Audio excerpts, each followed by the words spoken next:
What is up, everyone? Rule Britannia. So today I'm going to be, obviously I've been making a lot of videos, and anybody who's followed my channel knows this.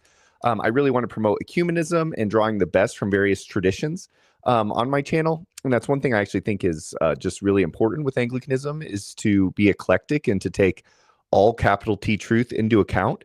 With that said, I also want to tonight talk a little bit about some things I love about Anglicanism specifically. For there are many, many things within our beloved and wonderful tradition that I also want to take time to draw out. So anyways, what's up, guys? Joining us for tonight. Stoked you guys are here. I'm going to be fielding just an open Q&A today. Welcome, everyone. I'm stoked to have you guys joining us for tonight. I was just saying, and anybody watching afterwards, sorry if I'm repeating this twice, but obviously on this channel, I want to promote ecumenism. And so I talk a lot about various different traditions on this channel. That's one thing I think, being an Anglican, that's a beautiful thing that we have, where we can say wonderful things, and really all capital T truth we can take together into one coherent package. With that said, tonight I want to talk a little bit about the English tradition and field questions about Anglicanism, and just talk about some of the glories and the beauty of our tradition. If you guys have never heard the song "Rule Britannia," it's an amazing song. It's back from back in the colonial days when Britain ruled the world. Rule Britannia, Britannia ruled the waves. Britons never, ever, ever shall be slaves. It's a great, great old song. If you've never heard it at like the English proms or something like that. Anyways, what's up, everybody? How you guys doing tonight? Quay, peace, brother. How you doing, man? It's great to have you on. I think that's a peace sign. If it's not, forgive me, man. I'm not that cool to know some of these emojis. I know the ones that I always post. But anyways, stoked to have everybody. Again, guys, feel free just throughout tonight. It's going to be pretty chill. I'm going to be fielding any questions people may have. Attack Dog, what's up, brother? I hope you saw my message I just sent you just a few minutes ago. But anyways, that was super cool. I'm happy if it touched you. Funny enough, if anybody saw, I actually double posted that video defending Gavin Ortland. I made a quick one before I took my kids to the pool. I took my kids to the local rec center because they're just finishing up graduation. And anyway, so I made a quick video beforehand, and then after watching it afterwards, I was like, this is a little sloppy. So I remade it. I even thought my second one was a little sloppy, to be honest. But if if God used it to touch you, that's great. Sometimes as a youth leader, you kind of learn that. Sometimes the nights where you feel like you were the sloppiest actually are sometimes the nights that reach people the most. And so you learn to just kind of roll with it and just say, you know what, God, use this for whatever you will, even if you feel like you were tired or kind of out of it when you were talking. So anyways, but I'm happy it touched you, bro. So anyways, cool, guys. Well, what's up, everyone? Again, go ahead and drop any questions, comments you guys may have in the live. And I'll just kind of start riffing about a little bit of stuff. But yeah, basically Anglicanism. I want to just talk about some of the things I really love about our tradition tonight, and talk about what not that it's the only great tradition, but what does it have to offer the rest of Christendom? And so, in my mind, England has always had a very, very unique relationship with the rest of the Christian world, and I would say, in a sense, of course, a lot of these things I'm going to say you could overlap for all of Christendom. But in a sense, I would argue it's always had a unique relationship with the rest of world Christendom as well. So from the very early ages, and partially I think it's because England is on an island, so it's separate from continental Europe in that way. In another sense, I think it's because of the blend of traditions that it's always had at its heart. So at its very heart, Anglicanism has always had kind of this place that stands at the intersection of world Christendom. So it's had a Celtic past, which, to be honest, is very, very Eastern in many ways. If you guys know anything about Eastern spirituality, one thing that, and when I'm here, I'm talking Christian Eastern spirituality. One thing about it is that it's very, now obviously there's great mystical strains within Western Christendom as well, but it's a very, when I say mystic, it's kind of got this relationship with the land and with creation that's very unique. And so today, for example, if you were to go to some of the great monastic communities in the Celtic lands, in the west of Scotland, Iona comes to mind. Or I know Austin Suggs is writing a book that takes place in Lindisfarne, which is off the East Coast. That's near where my family's from on my dad's side. But you read things like this, or some stuff about Irish spirituality, and you're going to kind of get this sense of the sacramentology of all things. Now, obviously, they still believe in the strict sacraments, but they're also going to have this notion of like when you walk the land, right? It's like a thin place where heaven and earth touch in some ways, like when you get out in God's creation. That's very like Eastern mystical kind of sense way of thinking about it. And so, hey, Joe, thanks for dropping this in here. I'll get to this in just a second. But so we've had that kind of Eastern past that goes way back. And then, of course, we have this massive period of the great Latin tradition being present in the English lands. And so in that, it developed a very unique relationship with the rest of world Christendom is kind of what I'm trying to get at. And so it's always had kind of this unique flavor.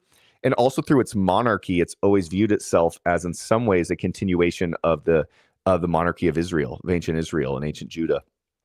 And so like today, if you go to Parliament, you'll see signs of like the Star of David is like a centerpiece in Parliament. And you'll see lots of scenes of Moses. And then you think of how the laws developed and things like this in you know, kind of the post Battle of Hastings era. So when the Normans came in, you see England kind of developing this sense, and even before that with the Venerable Bede, you see England kind of developing this sense of a continuation of Israel. And again, this vocation can go out to all of Christendom. But in a special way, I think England saw itself as a people called out by God for a unique mission in the world. And I think you see this continue today if you think about how politics work in the world, like England and then obviously America being a tributary of England carrying on today, does see itself in some ways as like the policeman of the world. And this mindset, I would say, comes from this ancient British way of understanding itself having a unique place within the rest of world Christendom. And so do that, you know, what you will. Do what you will with that. But I think that's very interesting. England's always had this it's seen itself as having this unique vocation. And you see this in the British Empire, and then again in American life today, and in just Anglophone life around the world. So anyways, that's interesting. But okay, let me go ahead and drop this in here. Joe, thanks for joining us tonight, man. Stoked to have you. Is it fair to think of Anglicanism as the local branch of the ancient Catholic Orthodox Church as expressed? Absolutely. If I'm understanding your question there. So yeah, I mean, when I think of Anglicanism, I don't think of immediately just the Reformation. That's an important period in the history of English Christendom. But it's like if you go to an English parish church, this is a very good witness to this. You can see the list of rectors or of like lead priests at the parish going way back sometimes. And you know what you see at the time of the Reformation? Basically nothing. You just see a continuation of the names, like the Reverend. I don't know if they use the term Reverend, but you see the list of names, and you get to the English Reformation, and there's no break, and there's no like a line between them, to my understanding. But it's like I've heard that it's just a continuation of names, and it gives this witness of in the English mind, it's a continuation of the Catholic faith and the ancient faith that existed in England from the time of its Christendom coming to England. And there's all sorts of interesting. I don't know if you guys know. Anybody who follows my channel knows I really value reason, and I'll actually get into that a little bit more in tonight's chat. The place of reason within English Christendom. This is where you get the great centers of learning like Oxford and Cambridge. But even in America, when you get the Presbyterian schools and all this, keep in mind Presbyterianism and even like the Baptist tradition. The Baptist tradition is a little more complicated, but they're coming out of English Christianity somehow. Methodist tradition. They're coming out of the Church of England one way or another, even if it's like the Puritans coming forth or the Methodists again, or the more standard C of E line. They're coming from the English tradition. And so these great centers of learning oftentimes are associated in some way with the lands of England. And so I certainly believe in reason. With that said, what I was trying to say is that I also am just really captivated by hagiography. If you guys know what that is, it's like the study of the lives of saints. And when we use the term myth here, it doesn't mean fake. The word myth can mean it's complicated. It can be something that's based in reason, but then still may have some like things attached to it, or it's like a legend. And my general disposition is to believe that there's real standing behind legends and things like this. But if you know any of the ancient legends of how Christianity came to England, there's an old legend that actually says that Jesus, if you know the song Jerusalem, it talks about, and I'm not laughing at this, I think it's a beautiful legend, that potentially Jesus came to England when he was a teenager or a child actually, with Joseph of Arimathea. And the way they talk about that is because ancient Cornwall in the southwest of England was a place of tin mining in the ancient Mediterranean world. And so people did actually travel via the Mediterranean Sea to, and then obviously through the Straits of Gibraltar, but to Cornwall to trade for tin. And so there's that. There's an ancient English song called Jerusalem that talks about, did the feet, I can't quote it exactly, but did those feet walk on Britain's shores of old? So there's that story. I believe there's an old legend about St. Paul coming to England. Of course, Joseph of Arimathea is the one that's more well known. Then there's talk of the Syriacs potentially bringing the liturgy that would become the Sarum Rite, I believe, to England. And then, of course, there's the very real potential that it came via the Roman Empire across the Straits of Dover from continental Europe across as well. But yeah, so basically the way I would view it, whatever your views are on all those things, is that basically Anglicanism just means of England, like Christianity of England. And this is very noteworthy that the name Anglicanism inherently is named after a place, the land of the Angles. And the reason that's significant is different from all the other Protestant traditions. We're not named after a particular person or a particular church polity or a particular doctrinal emphasis, right? So like the Baptists, the doctrinal emphasis, the Presbyterians, a polity, or a person, the Lutherans, were named after a place. And so because of that, there's a very good claim to say that we believe we're the Catholic faith within England. And again, that's not said against our Roman Catholic brothers. I believe they're genuine, valid Christians as well. I think in eschatological terms, there can be dual jurisdiction.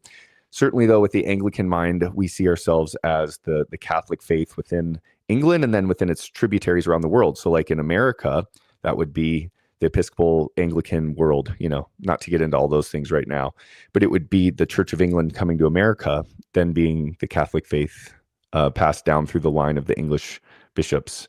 I realize it'd be through Samuel Seabury, but, from the Scottish Episcopal Church in the United States. So that's the way we'd view ourselves in general. Okay, cool. Again, guys, go ahead and drop any comments, questions in the chat. I can just riff for a while, but it's more fun if you guys put some fun questions or comments or thoughts into the chat, and then we can get rolling that way. Yeah, cool, Joe. I'm happy. I'll get back to you, by the way, Quay. Sorry. I'm happy if that's helpful, man. Yeah, and again, I think a lot of Anglicans view themselves this way. Some view themselves more strictly tied to the Reformation. I view it as like one period within a larger narrative framework. But again, there's just distinction there. By the way, you could even see what I was talking about. You could see it in the church for sure. But you can also even see this just in British politics, right? Like in some sense, Brexit is kind of it's a downstream reality from this. Like why does England today still see itself separate from the continent in a way that's different from how like France views itself or Belgium or something like this?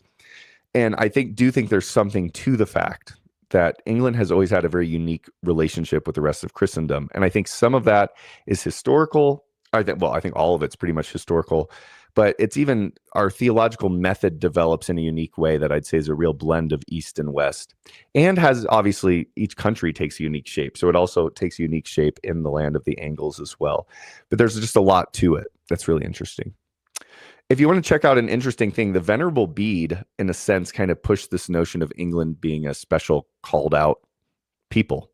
Again, not to say they're like the best or better, but they were viewed as having a unique vocation within Christendom that had a specific purpose. And I actually think that continues today, even though it's kind of reformed how that looks. So it's interesting. All right, Quay says, so I do not, to be honest, man, one of my buddies put a prog rock band in the thing the other day, and I had to look it up on Google. I didn't even know what that meant. So no, I was not aware of that. But I will tell you, Iona, I haven't actually been to Iona. I've been close. I had an intention to go there when I was in Scotland, but it was really far and I didn't have a bunch of time. So we ended up going to another really cool place instead. An old, like, cool castle in the mist on a loch. I think it was a loch. But anyways, no, I did not. But Iona is really cool. If you want to check it out, anybody, it's one of the really old monasteries that spread Christendom into basically into, mainland Britain. A long time ago. It's off the west coast of Scotland, and it's got a beautiful old monastery there you can still visit, I know. And it's one of, again, along with Lindisfarne, it's one of the really old monastic centers of the British Isles, which is really cool.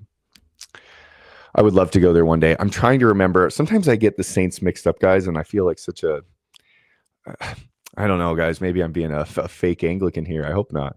But I get mixed up. Saint Aidan was Lindisfarne. I want to say it's Cuthbert. Please help me, guys, if you know the answer. I think it was Saint Cuthbert who's associated with Iona, but I could be wrong there. Although I think Saint Cuthbert's bones are in Durham Cathedral today, so that's where I go. Maybe I'm mixing up my people here. But they're one of the really old great British saints is associated with Iona. All right, cool. Okay, in terms of worldwide influence, RC is definitely high on the list. So I mean, again, and you know me, Quay. I love the Roman Catholic Church. To me, it's I'm not doing this to say that Anglicanism is better. I'm doing it to say that just to talk about some of the glories of our tradition, because I make it very widely known my affinity towards our Roman brethren, which continues, by the way. So yeah, appreciate you, brother. Certainly, I still see the papacy as a primus inter pares, which I think many Anglicans do. Okay, so Quay, you're a stud, man. I appreciate you. All right, cool. So Attack Dog says, what are some works? By the way, welcome everybody who's joining us. I see we got quite a few new people in the chat. Guys, go ahead and drop any questions, comments, thoughts you may have. This will be much more fun and just exhilarating. This is going to be a pretty chill stream, guys. But any Quay, you're great. But drop any questions. It'll be more fun if people drop it in the live chat and we can just kind of, keep riffing and working at stuff. But again, I'd spent a lot of time building up ecumenism, which of course I'm going to continue to do. That's my heart. I also today want to talk a little bit about some of the beauty and wonderful things coming out of the English world that I think are really important. And I'll get back to this in 1 second, Attack Dog. Quay, one other thing to say, bro. You should check out the in the Ordinariate, the Vatican just inculcated 7 principles coming out of the Anglican tradition into the Latin Rite permanently. Things they said were unique about Anglicanism that they love and want to include. So I think that's important. So you should check that out. And actually, I don't think that's only meant for the Ordinariate. I also think that's just saying what the wholesale Anglicanism can bring to the worldwide church. And I would say Vatican II is actually an example of that too. Is it Anglo-Chog or Anglo-Cog? My boy said he thought it was Anglo-Chog. What's up, man? How you doing, brother?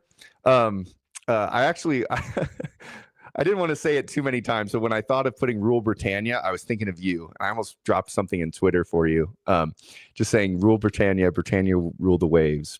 Britons never ever shall be slaves. I'm sure you've seen the old like Night at the Prom stuff. If anybody's seen it, Anglo-Chog, I'm sure you have. But the old school, like I know they still do it, but like Night at the Proms where they're playing like Rule Britannia, still gets me hype, man. Maybe that's something you could throw in one of your videos, is one of those old Rule Britannia like background things with some scenes of Westminster Abbey in the background or something. That'd be amazing. So yeah, it made me think of you, man. That's fantastic. All right, cool stuff. All right, so let me get back to this. Grass is green title. Yeah, you like that, man? I had to put some I had to rep Great Britain here, man. By the way, if nobody's ever been to England, let me tell you something. If you're ever struggling with just like the latitudinarian nature that sometimes permeates parts of Anglicanism, go hang out in England and just go to some of the great just like Anglican sites, and it'll just hype up your soul and you'll feel so much better. Or you can just throw on Anglo-Chog's channel and just watch some of the great scenes of Anglicanism and just get like super hype about our tradition. It's super cool. And yeah, again, that stuff will transcend all the challenges of the C of E. There's a greater heritage there that I don't think it's going to be destroyed, even with all the challenges. There's an extraordinary heritage in England, and then obviously in the Anglican tributes around the world. All right, so 20th century Anglicans, I really enjoy works. So I'll just be real with you guys. I love singing and I love hymns. And I will tell you, even like if you go to a Roman Catholic mass and you open up their hymn book, it's like it's probably not quite half, but it feels like almost half the hymns are like 19th century Anglican hymns. Anglican hymnody, man, is off the chain. So let's see some things that come to mind. Abide with Me, The Church is One Foundation, Alleluia, Sing to Jesus. That's one in Ascension Tide. We can say that's one of the great old hymns. Charles Wesley turns it into a Christmas hymn. Come Thou Long Expected Jesus. It's the same tune. I think it's, I might mispronounce this, Anglo-Chog. If I do, man, correct me. But I think it's Herfold Carol. But anyways, it's one of the great old tunes coming out of Old England. I think of I love Charles Wesley. Why am I blanking right this second? Lo, he comes with clouds descending. Now that's not 19th century because Charles Wesley's 18th century. But if anybody has never heard the hymn, Lo, he comes with clouds descending, check it out. It's extraordinary lyrics. It begins by saying, this is an Advent hymn. He says, Lo, he comes with clouds descending, once for favored sinners slain. Thousands saints attending, swell the triumph of his train. Now, the other day we were working through Revelation with our Bible study, and that line, thousands of thousands comes from the book of Revelation. And what it's saying is that the saints over time swell the wedding triumph, the wedding train of Christ. And so think about the profundity of that line, that the saints of time, across time and space, swell the triumph of Christ's train and victory over the world. That's an Old English hymn. Or I think of again, I just quoted, Alleluia, sing to Jesus. It ends by saying Christ, both priest and victim in the Eucharistic feast. Just in the depths of lyrical brilliance and beauty in Anglican hymnody is unrivaled. And again, it's not a competition, but I would say certainly I don't think there's any other tradition that has a higher claim to beautiful hymnody or beautiful music. So that's one thing that comes to mind. I know obviously there's a lot of great poetry. A lot of it's going to be earlier, so 17th and 18th century, like George Herbert and John Donne. I'm not as much of a poet as I am a singer, so I know more. If you want to check out the poetry, go to Sean Luke's channel, and you can read a bunch of stuff there. See some of his posts. He puts a lot of great stuff. I can speak more to the hymnody, but those are some of my favorite things. I do love the Oxford movement, and so I love the tracts and and just things in general coming from that period. But certainly the hymnody, in a sense, to me, is probably the top of my heart coming out of the 20th century. Oh, I'm saying 19th century. You're asking 20th century. Okay, 20th century. Check out Arthur Michael Ramsey's The Gospel in the Catholic Church from 1936. It's all about how this is a book now. This is all about how Anglicanism is cruciform. If you want to know whose theology I most try to represent on this channel, it's Arthur Michael Ramsey, who is the 100th Archbishop of Canterbury. He was the Archbishop of Canterbury during Vatican II, who had St. Pope Paul VI place his episcopal ring on his finger.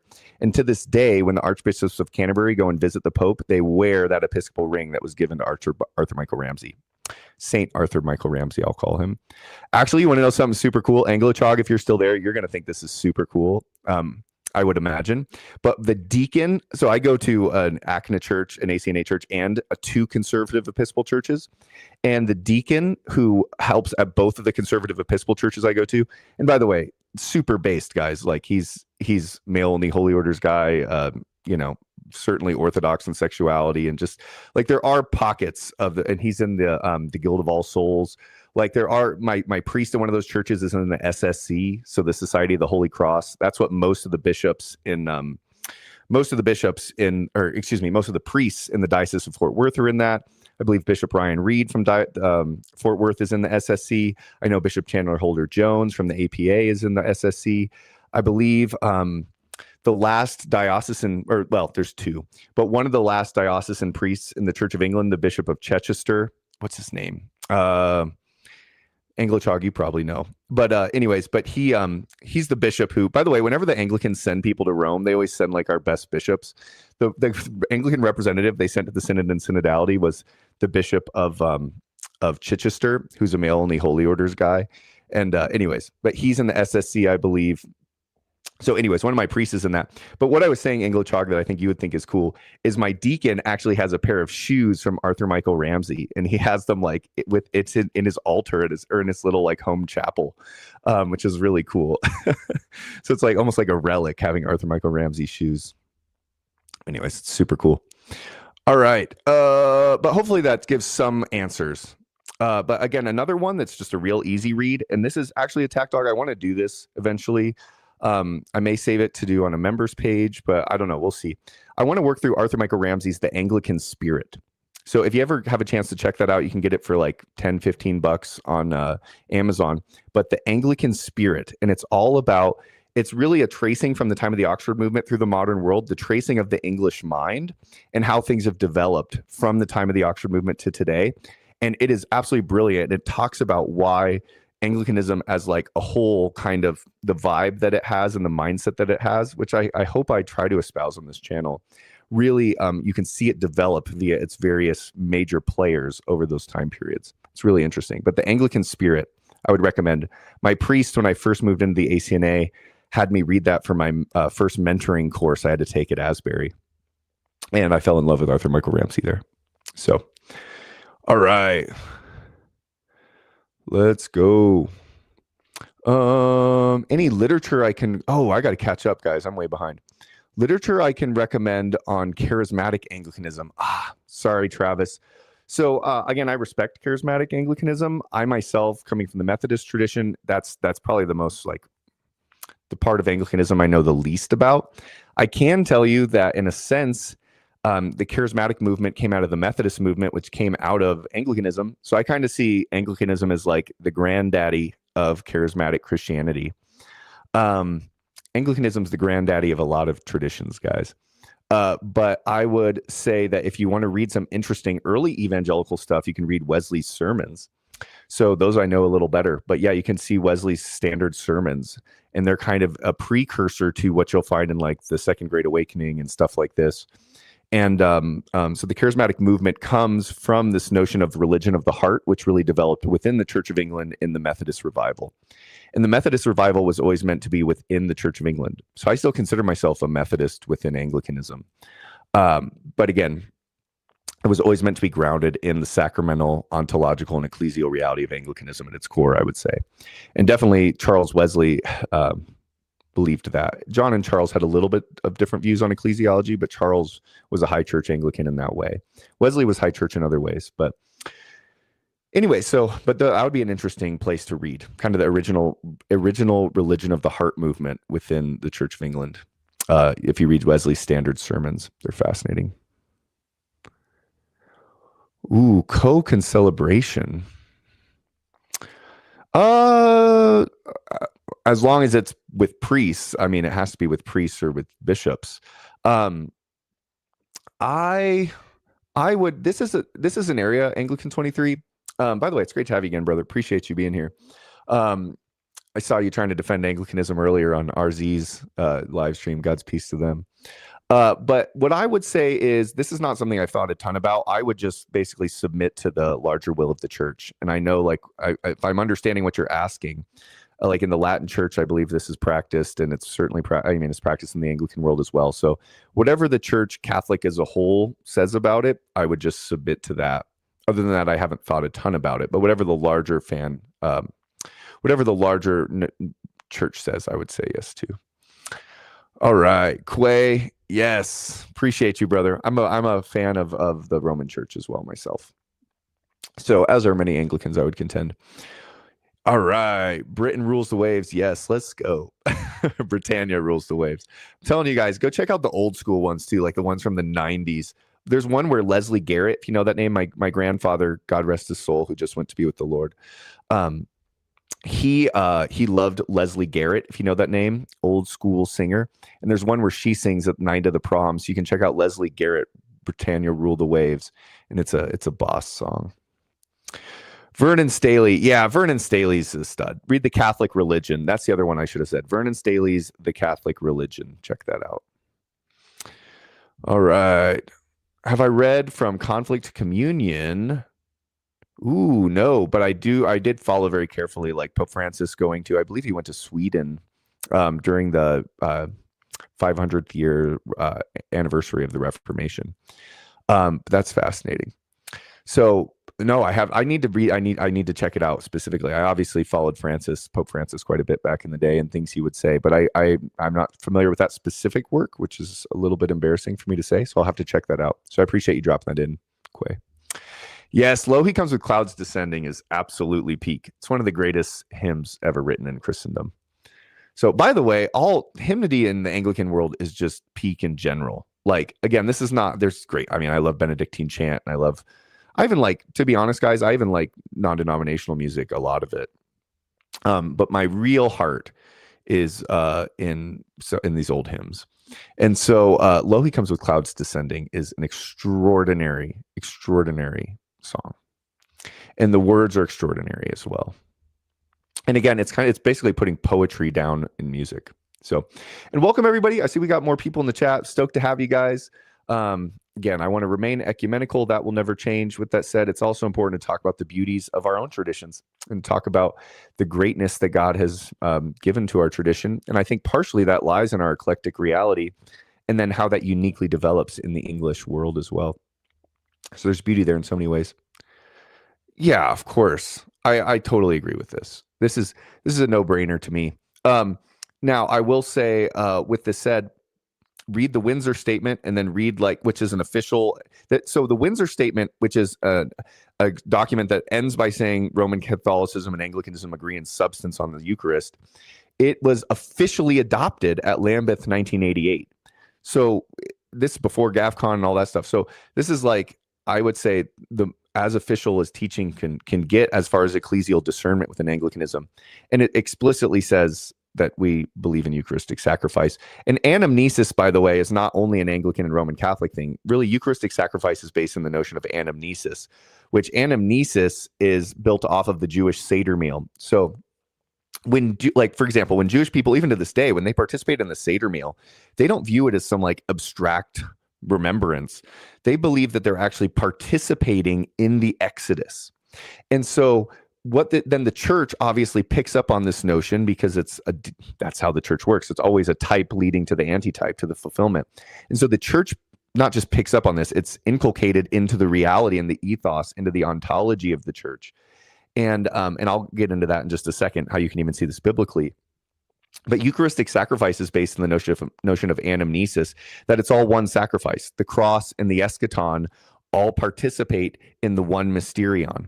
So there's not two masses, there's not 17, and there's not 5 million, there's one. And our participation in it is always a participation in the one. And that's the Shema prayer lived out in the Christian world, right? Hear, O Israel, the Lord our God, the Lord is one. Shema Israel, Adonai Eloheinu, Adonai Echad. God is one. And so there's a participation in the one. And so the cross and the eschaton and then all the altars of all the saints are present as one.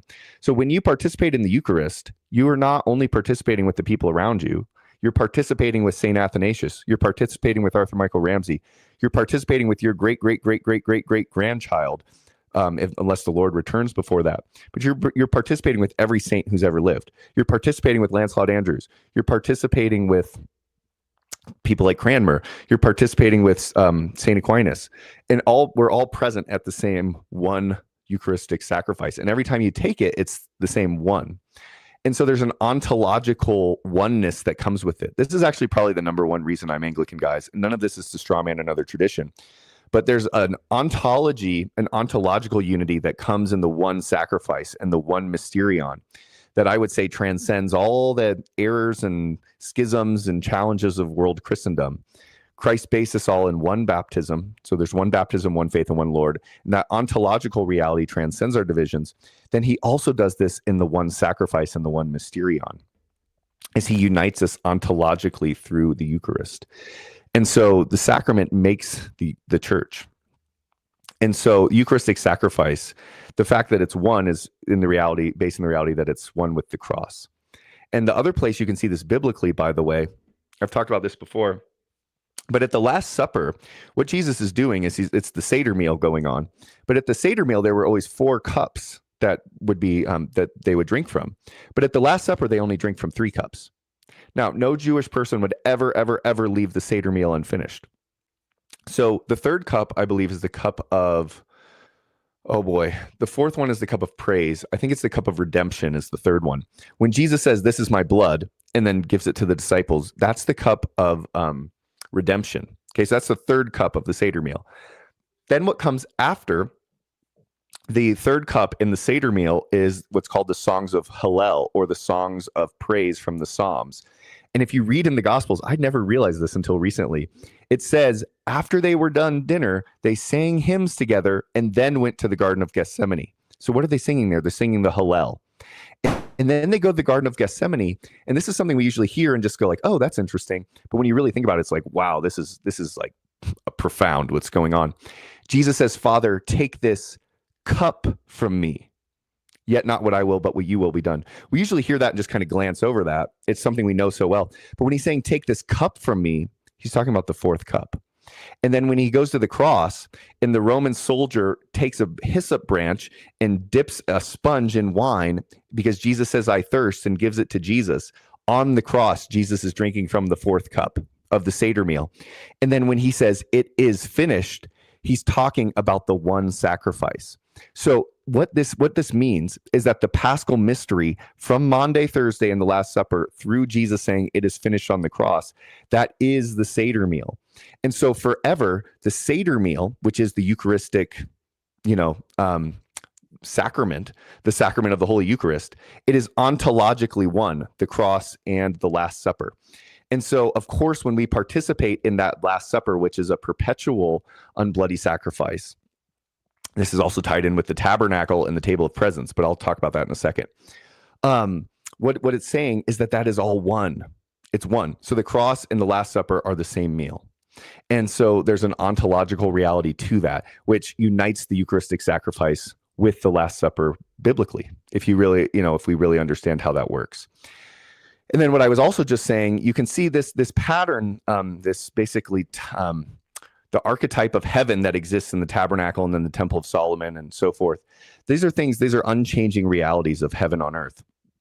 And so when you walk in the tabernacle, you look to the left. By the way, you enter from the east, but that's a whole nother story.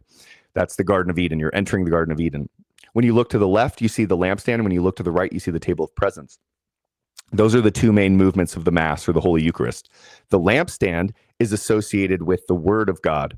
And I think you'll love this, Anglicanism, if you've never, because I know how much you love like traditional architecture and things like this. Why are our lecterns in English cathedrals usually brass eagles? That's interesting. Because the lampstand on the south side of the tabernacle is actually associated with the eagle, which is one of the four living creatures in the book of Ezekiel and the book of Revelation. The eagle actually points to the north. And so what that means is it's associated with the lampstand, because in the tabernacle, the direction that the creature faces is going to always face. The question is, how does it face to the center of the tabernacle? And so the lampstand is associated with the eagle. And so the eagle is associated with the Word of God, the light. So when we read from the Gospels, we're seeing the light of God. And then this also fits biologically. This is spoken of, by the way, in ancient English vestuaries from the Middle Ages, from the High Middle Ages, I believe. Could have actually been earlier from the Anglo-Saxon period, but somewhere in the medieval period. It talks about that the eagle, to my understanding, is the only bird that can look directly into the sun without having its eyes burned. And so the eagle was a representation for looking into the light of God. When we read the Gospels, we're looking into the light of God. And so that's why the lecterns are usually a brass eagle. Like in all old English cathedrals, it's usually a brass eagle. And even today, like one of the churches I go to has an eagle on the front. Now that's passed down because the eagle is associated with the lamp. So anyways, the lampstand in the tabernacle is associated with the Word. And then the table of presence is where the unbloody sacrifice was perpetually offered to Yahweh. Well, the unbloody sacrifice is the Eucharist. So you see the two movements of the Mass or of the Holy Eucharist here, the Word and the sacrament, that you participate in as you approach the throne of Yahweh. And so you can see that reality. This is the road to Emmaus. He revealed himself to them through the Word and the breaking of bread, right? And then another place you see this, by the way, in Leviticus chapter 1, it talks about that the unbloody lamb is to be slaughtered on the north side of the altar. Well, what's on the north side of the tabernacle? Again, the directions never change in these archetypes of heaven. On the north side is the unbloody is the table of presence. So this the sacrifice of the unblemished lamb is on the north side. So that's the table of presence. So Jesus is that perpetual unbloody sacrifice. That's the Holy Eucharist. Also, what's interesting, this is just how God works. If you know the geography of the Holy Land, Golgotha is to the north. It's a little bit to the west as well, but it's to the north of the Temple Mount. So that's really interesting. And then when you're in the church, you notice the church faces the opposite direction of the tabernacle. It faces to the east. That's because you're in the Garden of Eden as a baptized Christian, and then you face the east, where Christ will return. For the Mount of Olives, where he ascended, is to the east of the Temple Mount. And so he will condescend to us in the same way he went. And so this has a polyvalent meaning. On one hand, it's talking about the second coming when Christ returns. In a second sense, it's talking about 70 AD when Jesus is vindicated as the true temple. And that's like dealing with the Olivet Discourse in Matthew, in St. Matthew's Gospel. And then in a third sense, it's also saying that Jesus condescends to us in the Mass, on the altar each and every Sunday. Again, tying Jesus's once for all sacrifice with what we participate in the Holy Eucharist. So again, the layers here are like unending. But yeah, I could go off on Eucharistic sacrifice for a long time. But yes, I agree. All right. Oh, fascinating. Lo, he comes with clouds descending is on your funeral list. That's beautiful, man. I had the blessing of singing Abide With Me at both my uncle's funeral, and I sang it. I like recorded it for my grandfather's memorial service as well. And actually, guys, I don't actually know if this is an Anglican hymn, but something I want to sing soon, and I'll probably post it on my channel, is called The Lost Chord. If you want to check out a beautiful, beautiful, extraordinarily beautiful piece of music, check out an old hymn called The Lost Chord. And it's about, I'll just let the weight of it sit. But it's about how the chords of music can tie us even through death. And it's really about our life being participating in the great Amen of God. And that music's an example of how it allows us to tap mentally into that reality that our lives should participate in the great Amen of God. You know, another hymn, why am I blanking on anybody who loves traditional Anglican hymnody, another great Compline hymn, if you guys don't know it, check it out for sure. I would encourage everybody, is, I just had it on my tongue, The Day Thou Gavest, Lord, Hast Ended. That's another extraordinary old school English hymn that is unimaginably beautiful to close the day. And it's called, again, The Day Thou Gavest, Lord, Hast Ended. I guess I want to say this too, just real quick. Anybody who doesn't know this, if you know how Anglicanism kind of was set up from the beginning, basically Anglicanism was an intention to be, and then I'll get to these newer comments, guys. Sorry, I want to catch up here. Just real quick, I want to say this. Anglicanism is basically Benedictine monasticism for the entirety of the Church of England and the nation of England. And so I realized it was mostly morning and evening prayer, matins and vespers, or matin and evensong. An evensong. But today, obviously, there's 4 traditional offices that are kept in the Anglican world: matins or morning prayer, midday prayer, evening prayer or vespers or evensong, whichever word you use, and then Compline. But what's going on here is not only as Anglicans do we have the Christian calendar, right, where we're living the seasons and rhythms of Christian life. On another sense, at a fractal level or at a polyvalent level, each and every week is also a reliving of Holy Week. So this is why, like, the Ember days, the traditional fasting days, are Wednesday, Friday, Saturday. That's because every week, if it's a microcosm of Holy Week, you've got the betrayal on Wednesday. Then Thursday is a celebratory day because it's the day of the Last Supper. Friday, the crucifixion. Saturday, Jesus is in the tomb. So we've got this weekly remembrance of Holy Week. Okay, where you've got Wednesday, Friday, Saturday are the penitential days. Sunday is Easter, and then Thursday is like the Last Supper day. But then on top of that, each and every day, in a sense, is kind of like Good Friday. That's actually how the Benedictine hours are set up. I'm not super knowledgeable about that, but if you can work through the 7 hours, again, I couldn't spit this out. One of my buddies could. But it basically lays out the day of Holy Week. But in another sense, from morning prayer to Compline is basically this notion of birth to death. So Compline, in a sense, every night, every time you go to sleep, it's like a preparation for eternal rest with God. And so that's why Compline ends with like the Nunc Dimittis, Lord, now my eyes have seen your salvation. Now your servant can depart in peace. And so some of these hymns that are associated with Compline, like Lord, the day thou gavest hast ended, it's constantly preparing our soul for that eternal rest with the triune God. It's really beautiful. But there's a song I would check out too. Yeah, Bishop Chandler Holder Jones. I love him, man. His stuff he's fascinating. I would love to chat with him, actually. I'm almost never, ever been on Twitter. I did it a little bit in the past as far as like mostly following people, but I'm debating now whether I want to get involved in that world. I've done it a little bit more. But anyways, I have like a couple followers, and he's actually followed me, which is fascinating. So anyways, that's really cool. I'd love to get to chat with him someday. An APA win. Yeah, there you go. That's good stuff. All right. All right, Ryan. Yeah, so I like to talk about points of agreement. I don't want to. I could get really bogged down right here, brother. So I'm not going to go in depth about this right now. To me, this would take me half an hour to even just like begin parsing into this question. To me, it's more so about the beauties of our tradition, and I think that God is working through both. But I think one of the beauties of our tradition is our eclectic nature. I did just say that I do believe, for example, in communion for the baptized and an ontological oneness through the sacrament. That's one of my emphases of Anglicanism. And I would also argue that a lot of the best things I love about Roman Catholicism, in a large part, have come about by a transformation from like Vatican II, which I would contend is a very, very Anglican-minded document or set of documents. And so I love so much about our tradition.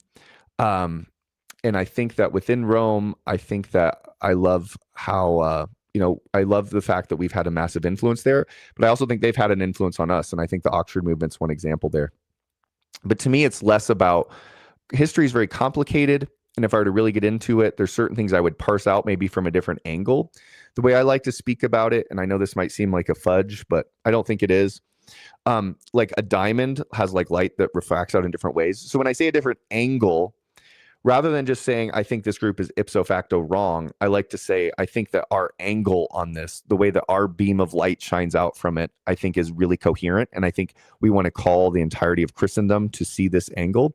But I'm still aware that that they can refract out in different ways, and that sometimes God can use those different refractions for good. And so I try to be really careful with that because I think that having a posture of learning from our brethren is really important. But to me, it's about, again, I want to focus mostly on the beauties of what I see coming out of our tradition.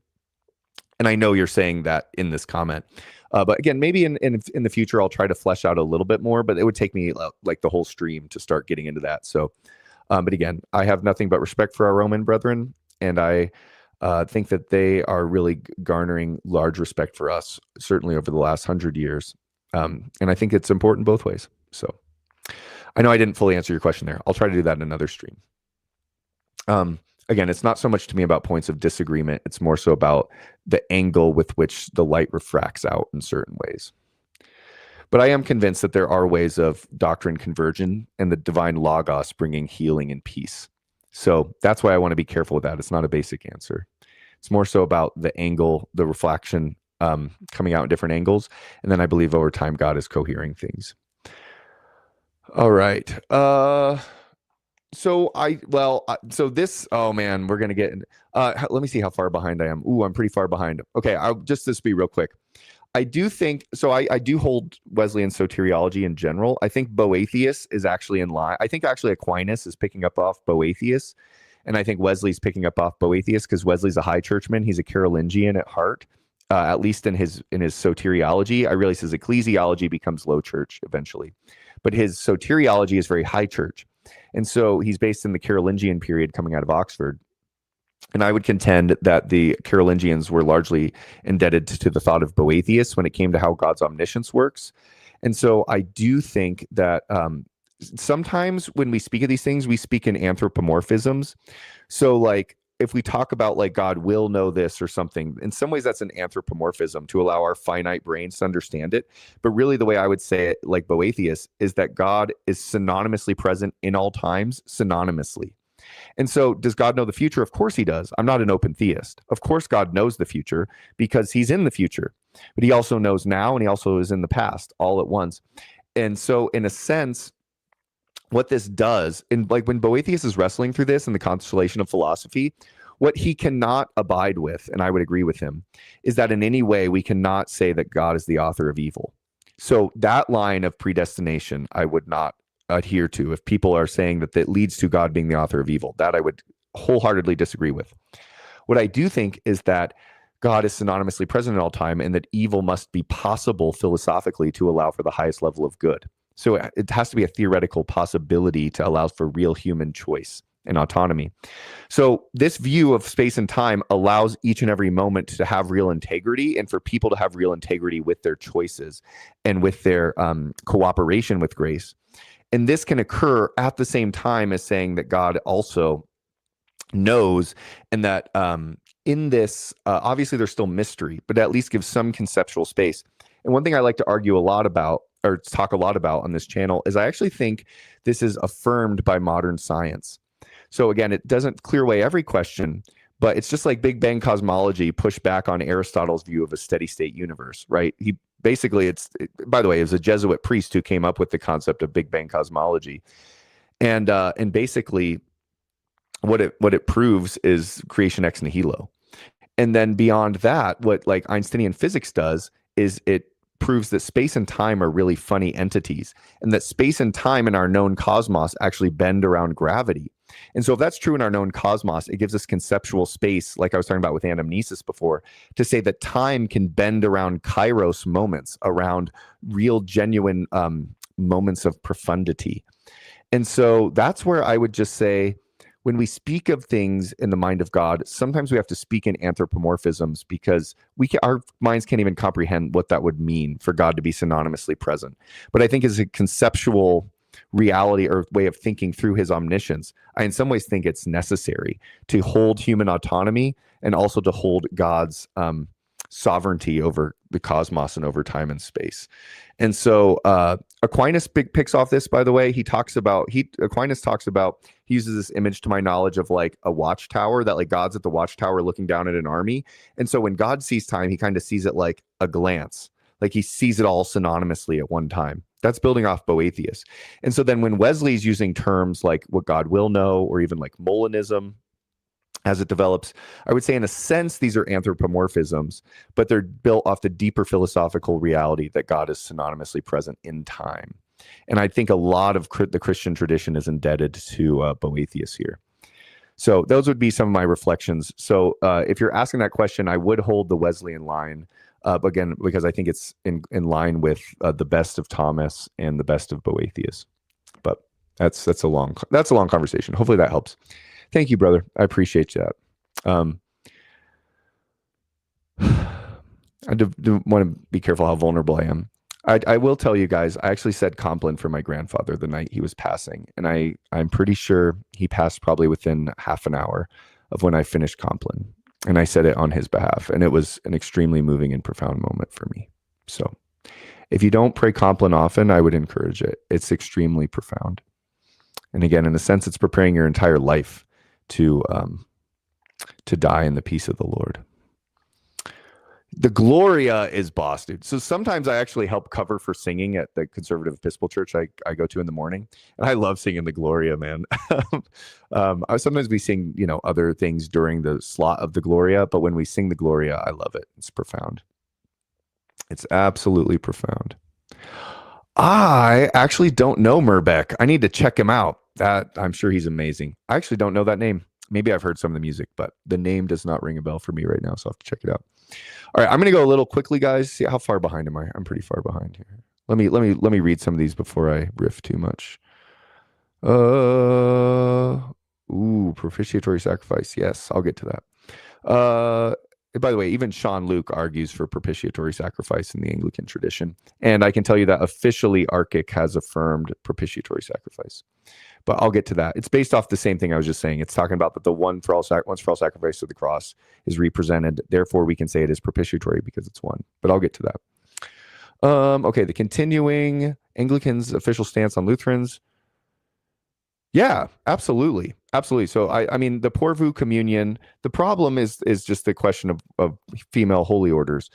And so again, I think that's actually at the core of the reality. But and by the way, even though I'm a male only holy orders guy, I encourage respect for female clerics because I think they're children of God and due respect. And I also think that I have a category in my mind, because I'm a plene SA Anglican, that female orders, just like somebody in the Baptist tradition or just like somebody in a different tradition, I would have a category in my brain where they can participate in the mysterion to differing degrees based off of the level of Catholicity their tradition has, and still at the same time say that the fullness of the church is had in branch theory, or the visible church is had where like the Chicago Lambeth Quadrilateral is lived out. So the Chicago Lambeth Quadrilateral is basically what I would say is that's the Anglican answer for what does it mean to be a fully valid church. And it's that you have the scriptures, at least the Dominical sacraments. I'm a 7 sacraments guy, but at least the 2 Dominical sacraments. You have the Catholic creeds, and then you have the historic episcopate. And so like the Porvoo communion's built off that reality. So I think that's great. I mean, obviously and I have respect, by the way. Again, this cross behind me here is my great grandfather's cross. It sat on the desk at his Lutheran, he was a minister at his Lutheran church, and this church cut out right here is a Lutheran church. It's St. John's in Slatington, Pennsylvania. So my great grandfather was the minister many a decade ago. So I have deep respect for the Lutheran tradition. With that said, I would not hold the law gospel distinction in the way it's often parsed out there. And so, I would have differences of opinion, but I don't think that they're communion rupturing things. So if they have the historic episcopate, I think that's great. And I actually really hope that, I know the Episcopal Church is in full communion with the ELCA. I really hope that the ACNA comes into full communion with the Missouri Church, or Lutheran Synod Missouri Church, Missouri Synod Lutheran Church. Sorry, guys. Because that would actually be an enormous blessing. That would give, the vastness of school systems and of historic buildings, and even just the numbers. I would love for the ACNA to go into full communion there, and then bestow upon them the historic episcopate. So just like the ACNA is in full communion with the Latvian Lutheran Church, I'd like to see that grow. So I'm all for communion. What's up, brother? Appreciate you joining us, man. Thanks for joining us, brother. It's great to have you. Sorry, I know I'm probably getting to this far after you put it.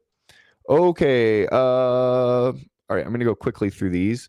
So the St. Louis Affirmation, I like it. Oh man, I'm going to get in trouble here, Anglican 23. So I have a lot of, so in so many ways, theologically, I'd be in like hand in glove with so much of the continuum. To me, it's more so just a question of ecclesiology for me. And so to me, it's just a question of ecclesiology when it comes to the continuum, not so much theology. I realize they're tied together, but I do believe in being in communion with the larger worldwide church. And I know some continuing bodies have some interrelations, but I do believe that it's really important. So the ACNA, what it has going for it is obviously it's communion with the global South, and then obviously the Episcopal Church with Canterbury. And I could go into the weeds there, but for me, the stuff that I would just wrestle with sometimes with the continuum has to do with ecclesiology. But it's hard because I've thought long and hard about it, because I have theologically, like, it's actually nice to have just higher Eucharistic theology in general, and a higher view of the councils, all 7 ecumenical councils and things like this. I really like that about the continuum. So I guess what I think about jurisdiction, and I've talked a lot with Joe about this, even though I hold those things myself and I think they're important, I do think eschatologically sometimes the concept of jurisdiction today is still really, really important. And I could go off on a really long tangent about this. But I do think that there is an eschatological reality as well, that through our liturgy, and if we really believe we will be united in the eschaton, that as we're working stuff out, there can still be validity across jurisdictions. And this can be in various directions, not just within Anglicanism, but within the wider Catholic Church. And in a sense, I hold that in tension with my mind, this eschatological belief, with the fact that I also think it's important to work at that oneness of jurisdiction now.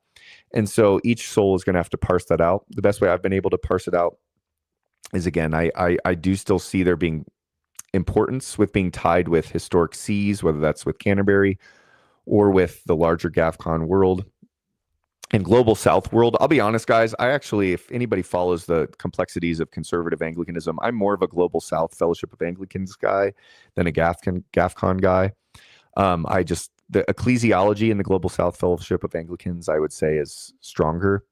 It's less reformed and more Catholic, but that's complicated stuff, because obviously GAFCON in a lot of ways leads the way. But I still think, like, there was an article put out today actually by Munir Anis, who's the old patriarch of the church in Alexandria, and then Gerald McDermott, who's in the REC. Gerald McDermott's great in so many ways. And then a lady as well. I'm sorry, I'm not familiar with her as much. But it was a very fascinating document about male-only holy orders, and talked about how the global South, just their view of how We have to be careful with conciliarism, that it doesn't go too far with the laity, that ultimately authority should rest in the bishops and then the episcopate. And I agree with that. And so I'm more of a Global South Fellowship of Anglicans guy, but that's complicated. Even though I think that, the question of women's order is still pretty serious. And again, I say that as one who respects female clerics, but is a Melanie Holy Orders guy. So, all right. When did anamnesis begin to be discussed in Anglicanism?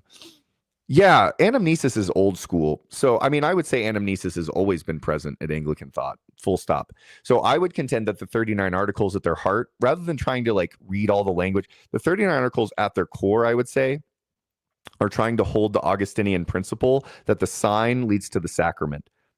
So it's trying to not collapse sign and sacrament, and it's trying to not separate sign and sacrament. And so when it comes to the Eucharist, a collapsing of sign and sacrament would be like a carnal eating or a Capernite eating, or a fleshly eating in a sense. Even though it is Jesus's flesh, we say that in a substantial way, not in a carnal way. And then a separation of sign and sacrament is memorialism, basically. And so the 39 Articles as a whole are always trying to get at the Augustinian principle that the sign leads to the sacrament.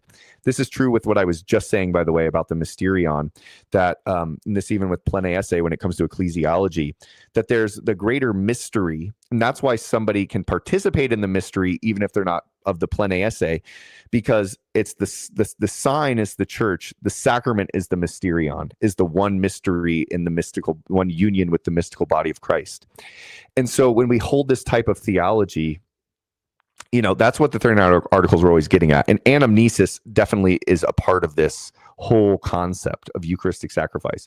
There's a great document in the 1980s called Baptism Eucharist Ministry, or BEM, that talks explicitly about anamnesis. And this is not just Anglicanism and Roman Catholicism. This is the other. Again, I don't really use the term Protestant for myself, but this is Protestant groups were a part of BEM as well. I think it's participated in by even the Presbyterians and the Methodists, to my knowledge. But anamnesis is a very old school concept that I would say has always been present at the core in Anglicanism. So that's really important. Okay. Oh, the gospel is said on the north side of the altar as well. Interesting. I have to think about that. That's true. That's true. You mean at the lectern, when it's said? That's interesting. If the church faces to the east, I think is what you're saying. So if you got the altar here, it's backwards on the camera. But if you've got the altar on the east, the lectern is to the right, I typically believe, which would be it's on the left. It's on the left, which would be to the north side. That's right. I'm trying to think of the Anglo-Catholic church I go to. The gospel is usually read from the center, but then the homily is given from the north side, to the left of the altar, whereas the laity read the epistles in the Old Testament from the right side of the altar. That's interesting. I have to think about that. Okay, my boy Anglo-Chog says anamnesis as a sacrificial term was understood by Anglicans going back to the 16th and 17th century. Yeah, I totally agree. So what you have to understand about Anglicanism too, sometimes people think of us as again, just the 16th century, and that's it's an important part of Anglican history. It's certainly not the summation of it, and it's definitely not my favorite century. There are important principles coming out of it. But the 17th century, the Carolingian period, is the period of ad fontes, or of the return to the sources. That's the patristic period of Anglicanism. And even Sean Luke talks about this as well. That's his period he likes to turn back to, and me as well, in many ways. The Carolingians, I would say, are kind of, they're a very, very, very substantial and important movement within Anglican theological discernment. And so you're going to find it to be very, very patristic in those centuries. And I think Richard Hooker, leads that way as well. But I also would just say this is true across the board, guys. This is true in Rome. It's true in the East. It's true in Anglicanism. One thing I love about Anglicanism, by the way, is that Anglicans are just inherently based in contextual theology. And I'll keep saying this. I know this is really, really complicated, and this is not to whitewash everything.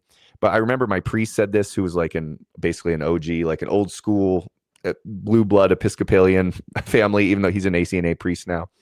I'm talking about my first priest, who was my mentor when I moved into the ACNA. He studied at Princeton. He studied in Rome. He's just an extraordinarily brilliant person. And he would talk about how in Germany, that German theology thinks systematically. So systematics are basically going to be what you find in the Augsburg Confession or the Westminster Confession, things like this, where like you've take concepts and then it's all mapped out. Anglicanism was always based in contextual theology, where we still do systematics, but we really try to be grounded in what is truly Catholic. And so we understand different periods of time as like windows or icons into a larger narrative. So if you want minds to look at who think this way, just think of like N.T. Wright or C.S. Lewis. This is how they think. They see different periods of time as like a window into a larger reality, rather than trying to just systematize one particular era. And so where that comes into play then is, again, like we don't have to juxtapose the 17th century from the 16th. They're both a part of the whole. Anglicanism is a tradition that transcends one century, of course. And so when we think that way, it changes the way that we understand things.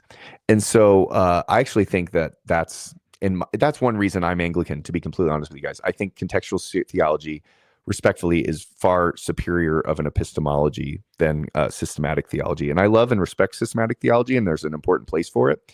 But contextual theology gets the nuances and complexities of history better. And I would argue that's how the ecumenical movement works today. It thinks contextually. The other word you can put in there is narratively. So it's about understanding the story or the whole, or another image. It understands the forest. And then what you do is try to understand the trees within the forest. And so what's another? I'm trying to think of another good example. So like when it comes to, let's compare and contrast here the scholastic mind, the medieval mind of like Aquinas, versus the modern reductionist post Rene Descartes mind, and God's peace to him too. But in the ancient world, in the scholastic world, things were viewed as wholes, as whole realities. And so if I want to know like why something is real, I start with a whole being or a whole object or a whole reality. Whereas in the modern world, this is why so many people struggle with Christian faith. It's because they start with, the way I like to parse it out, is like a barren, flat piece of land. And then they build up from like, basic like reductionist building blocks. And so if you start from ground zero and say, okay, I'm going to flatten everything out and then just try to build up my own framework via my own mind, what you're going to do is end up building up a tower that in your mind, because you've built it up from a reductionist starting place, it's going to make a ton of sense coherently to you because it's starting from a reductionist place. This is why, again, this is respectful to these traditions. But if you look at heavy Calvinist readings of the scriptures, or even heavy like Lutheran law gospel distinction readings, they have a way of making their system very coherent. But I would contend that on some level, it starts from this barren piece of ground and it builds up. And then it kind of leads to these two towers, like forever feeling like they can't come together. That's very different from starting with the whole view of, here you've got Christendom and you've got an entire reality. That's, again, it's a very scholastic way of thinking. And then I try to understand each period of time as a forest, as a tree within a larger forest. And I would just contend Anglicanism is steeped deeply at its core. I realize different Anglicans will parse certain things out differently, but I would say the best of the Anglican tradition is steeped in this larger reality. And then the trees are, we can work at those after the fact.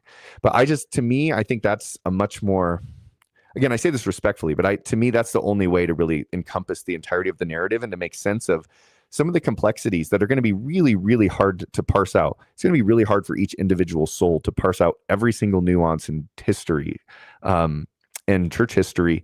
And it's just better to start, I would say, with an overarching epistemic. And then over time, you start realizing different pieces of the puzzle.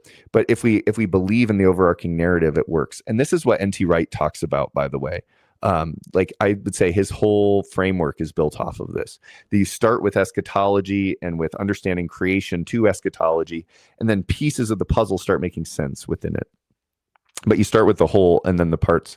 And again, that's not to knock it. There's a place for thinking from cells and building blocks, but I would say that can lead us in challenging directions sometimes. So again, so meant to be respectful. I'm not trying to tear down any other traditions. I'm just trying to give a plug for that way of thinking, which I think can be a gift from the English mind to the rest of the world.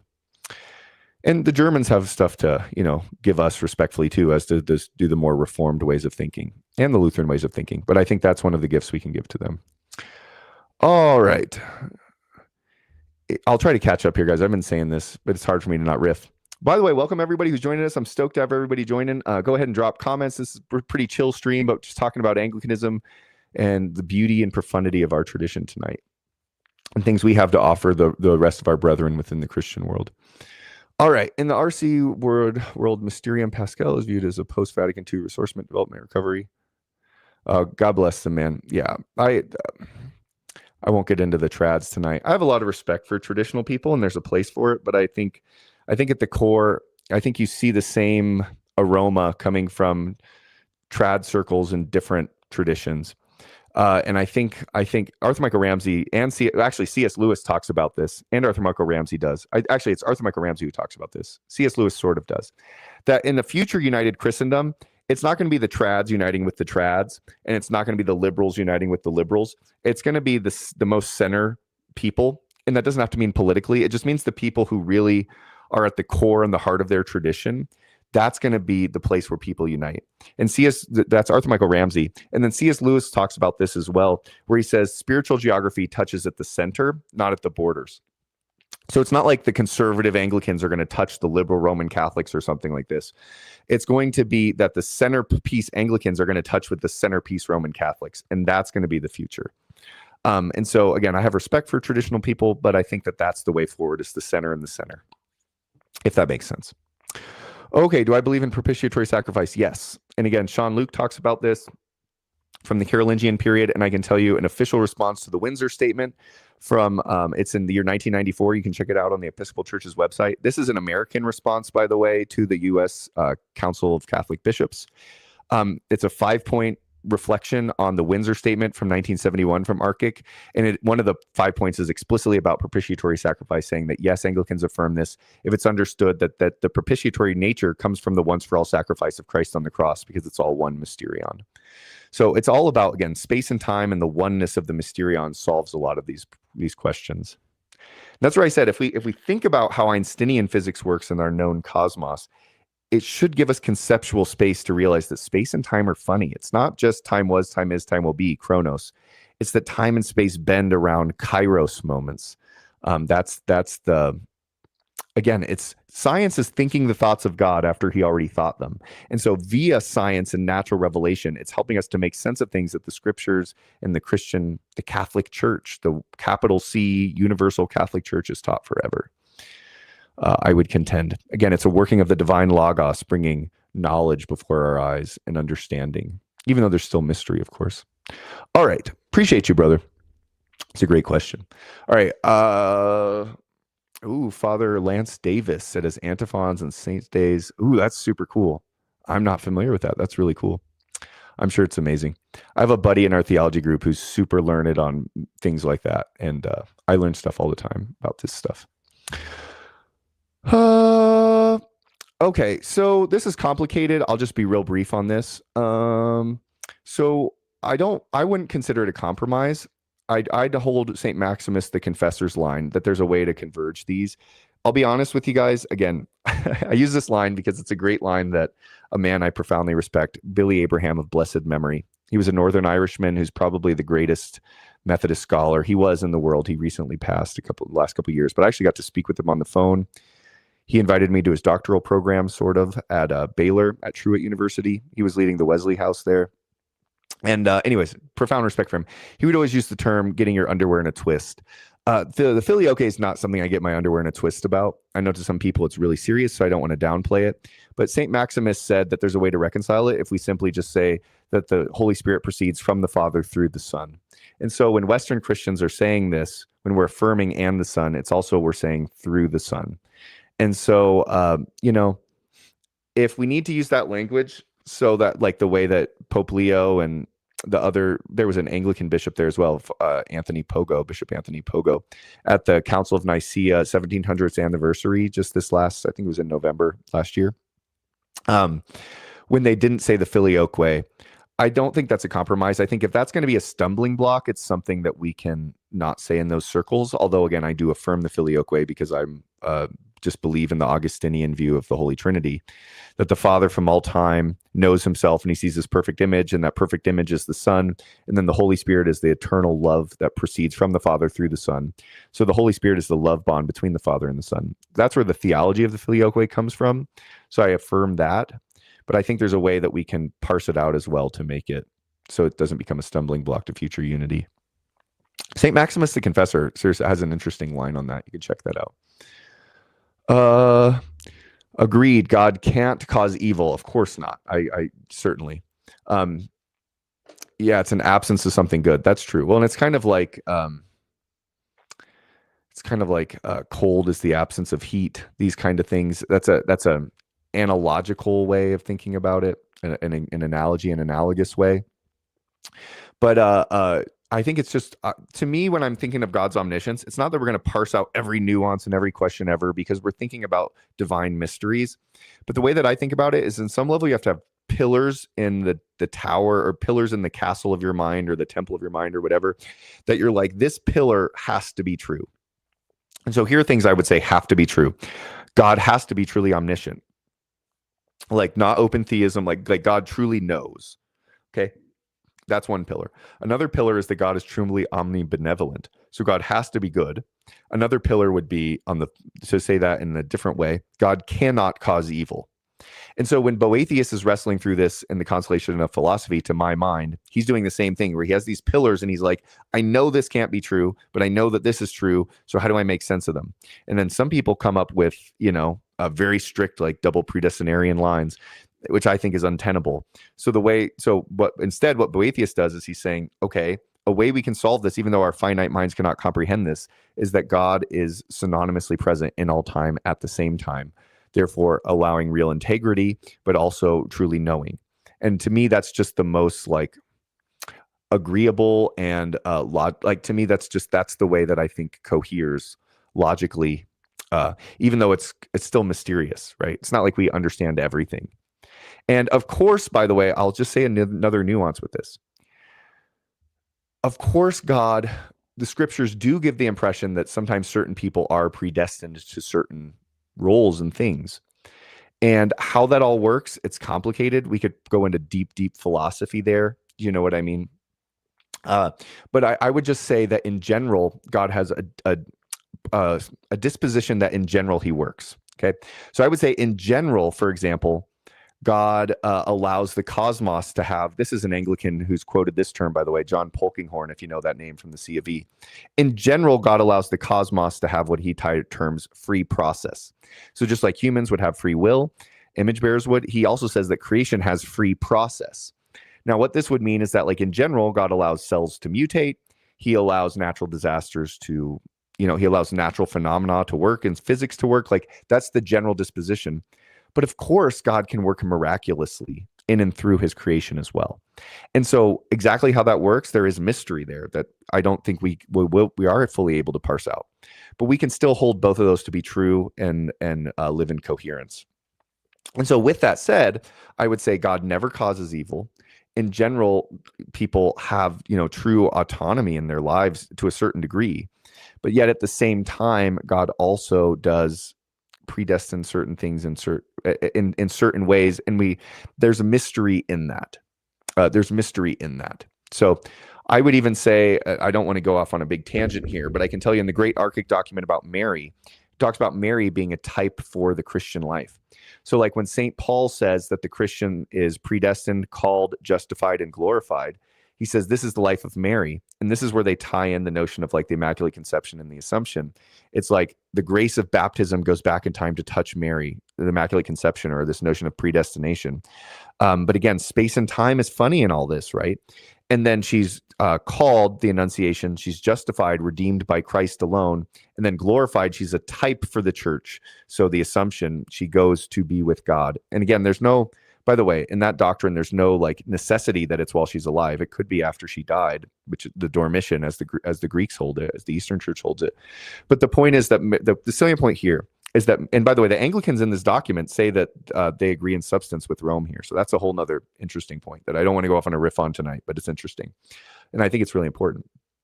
And that's the document's titled Mary, Grace, and Hope in Christ, by the way. I have other videos about that. But the salient point here is that Mary's a type for the church via predestination, calling, justification, and glorification. But I don't think, sometimes we hear predestination and we instantly think of Calvinism. I think it's a lot more complicated than that. I think it can also mean other things. It could be, and if we're speaking in anachronistic terms, like a sense of Molinism, like God knows. It could also be in the Boethian term, like God, he's in all time synonymously, so he knows the past and the future and the present all at once, and he can see all of it at once, like a glance. He knows because he's in it. And so it could be that too. But again, there's divine mystery there. But as the pillars, I would say, image bearers, we have to have real autonomy, because every human choice has to be chosen. Or not every human choice, but human, there has to be real autonomy in the human life, in the human experience. There has to be real ability to cooperate with grace. And then God also cannot cause evil. And so we have to have these pillars and work through it. I think just one way you could think about it, C.S. Lewis talks about this. If we truly had no real autonomy or choice, then we are robots. I mean, we would then be robots in that sense. And that's what Boethius is kind of wrestling with too. And it's kind of like, I always use this as like a joke. I'm not trying to tease anybody, but it's, in this modern world, it'd be like having an AI girlfriend, right? Like, of course you can program them to do, but the real love requires real risk that it can go wrong. And so if you really want something to go right, there has to be real risk that it can go wrong. And that's the theodicy. That's the problem of evil. That's also how we have real ability to reflect the Holy Trinity with our lives, is because because God created us in such a way that we really could choose to cooperate with grace, but that then philosophically necessitates that we could choose not to. And so again, that'd be one of my pillars, but then another pillar is God cannot cause evil. Therefore, Boethius makes a lot of sense, picked up by Aquinas, I would say, at its best, and Wesley. And we also have to understand that sometimes certain language they use is to help our finite human minds understand. But of course, it's hard for us to grasp this notion of being all in all time and space synonymously. Okay, yeah, you mentioned Watchtower, time to become a Jehovah's Witness. Yeah, God's peace to them, but I would not recommend that. I know. God's peace to them. Oh man, yeah. No, we need the Aquinas Watchtower, right? Okay. I would say the Consolation of Philosophy. So that's his main work on this, the Consolation of Philosophy. It's one of the great ancient texts of the Church Fathers. All right. All right. J-dubs are super. Oh man, God. Prevenient grace can still exist even for the non-baptized, non-validly baptized. Although I will say, I actually don't think it was the JWs on Wesley's boat ride. It was the Moravians, who are, Trinitarian Christians. The Moravians are a pietist group coming out of, I don't know if they were JW. I don't think so. But the main group that they talk about being on Wesley's boat ride were the Moravians, who were actually a pietistic Trinitarian group coming out of Germany. So, and out of Czech, I think it might be out of the Czech Republic, but that kind of area. It's a pietistic group. So you can check out the Moravians. There's a lot in Pennsylvania still to this day. But that's actually where Wesley he blends high church sacramentology and thought with some of the goodness he sees coming out of the pietist traditions from Germany and from the Czech Republic. And the Moravians were the ones who he saw real Christendom, real Christianity occurring in the way they handled that boat ride back from Savannah to London, or to England. So that's interesting. If there were JWs on it, I'm not aware with it, but oh, never mind. You're saying, okay, I misread your thing here, bro. You're saying, imagine if they had been on Wesley's boat ride. That's an anachronism. There you go. God's peace to them. Again, people can be kind, and that's where we have to understand that grace can go beyond, valid Christendom. So, and I won't go off on a riff on this. I actually think that Vatican II's teachings on this stuff is really helpful, of how the conscience works and this kind of stuff. But I won't go off on a riff on that right now.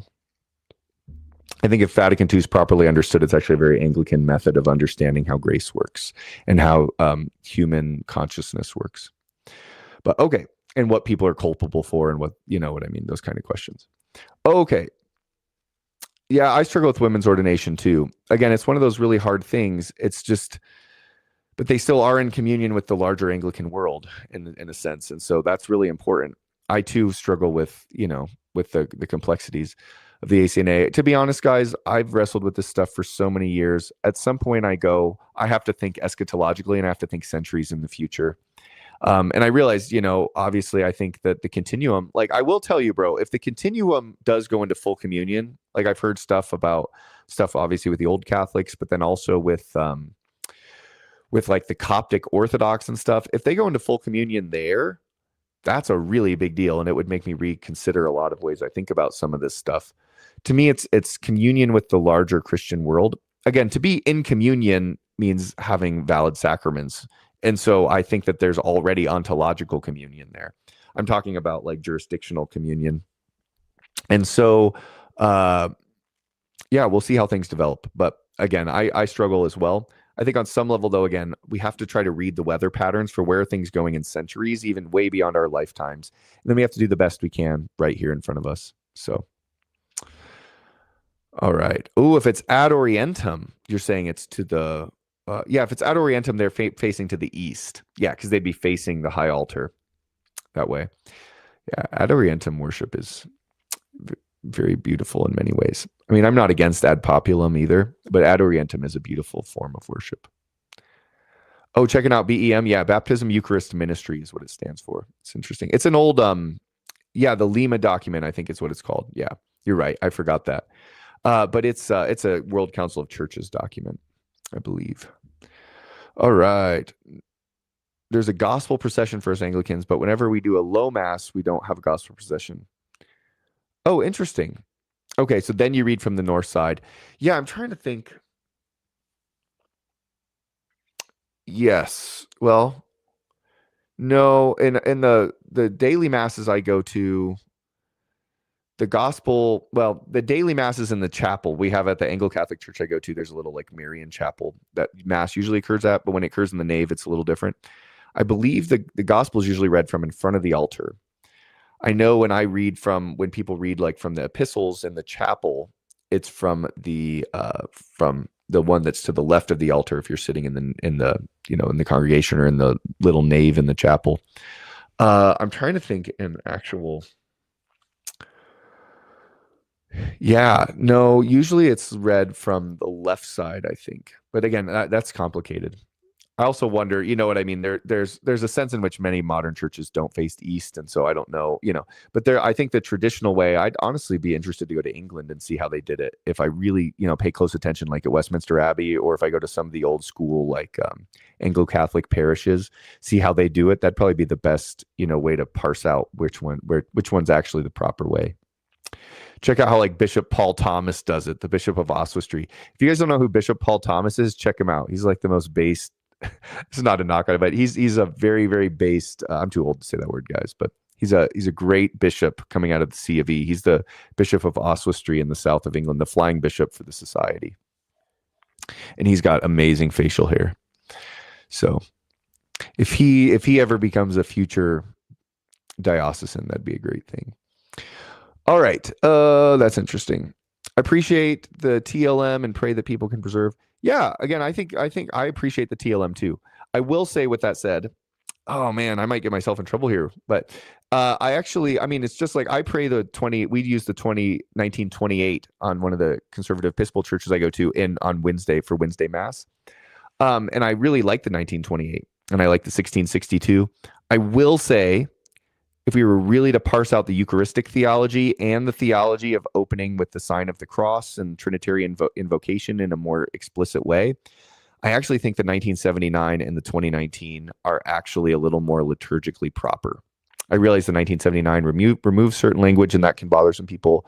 I know the 2019 has less traditional language. I realize there's a traditional language version. I'm just speaking specifically from the Eucharistic rite and from the addition of the two other offices. Maybe the older offices, but anyways, there's more explicit, to my knowledge, fourfold office in those books, and then as well the emphasis on reconciliation of the penitent or confession, the sacrament of confession. I actually think that the Eucharistic rite in the Novus Ordo and in the 2019 and 1979, I actually think is closer to what it should be. So I might get myself in trouble here, but to me, that's the working of the divine logos and liturgical convergence in the ecumenical world. But that's complicated. Einsteinian physics mentioned, yes. Anglican, I have to tell you something funny, man. One of the guys from my theology group, who's like the most brilliant person I've ever met in my life, one of them, he actually sent me the screenshot of a while back when you said truth nuke. Who's ready for the Einsteinian truth nuke? He sent me that from you, and I thought it was I'm happy that's spoken to you, is what I'm trying to say. I'll tell you what, I actually got that from, I didn't have him as a personal professor, but there's a professor who taught at Asbury. I believe his name's Larry Wood. You can see it in like some of the old, where he was comparing the Carolingians, Einstein, and Wesley. And that's actually where I picked up that notion from. But I've come to believe that it's really, really central to almost every question we could possibly ask about theology, how space and time works. So yeah, Einsteinian physics. It's an important piece. So appreciate you, brother. I really mean that, by the way.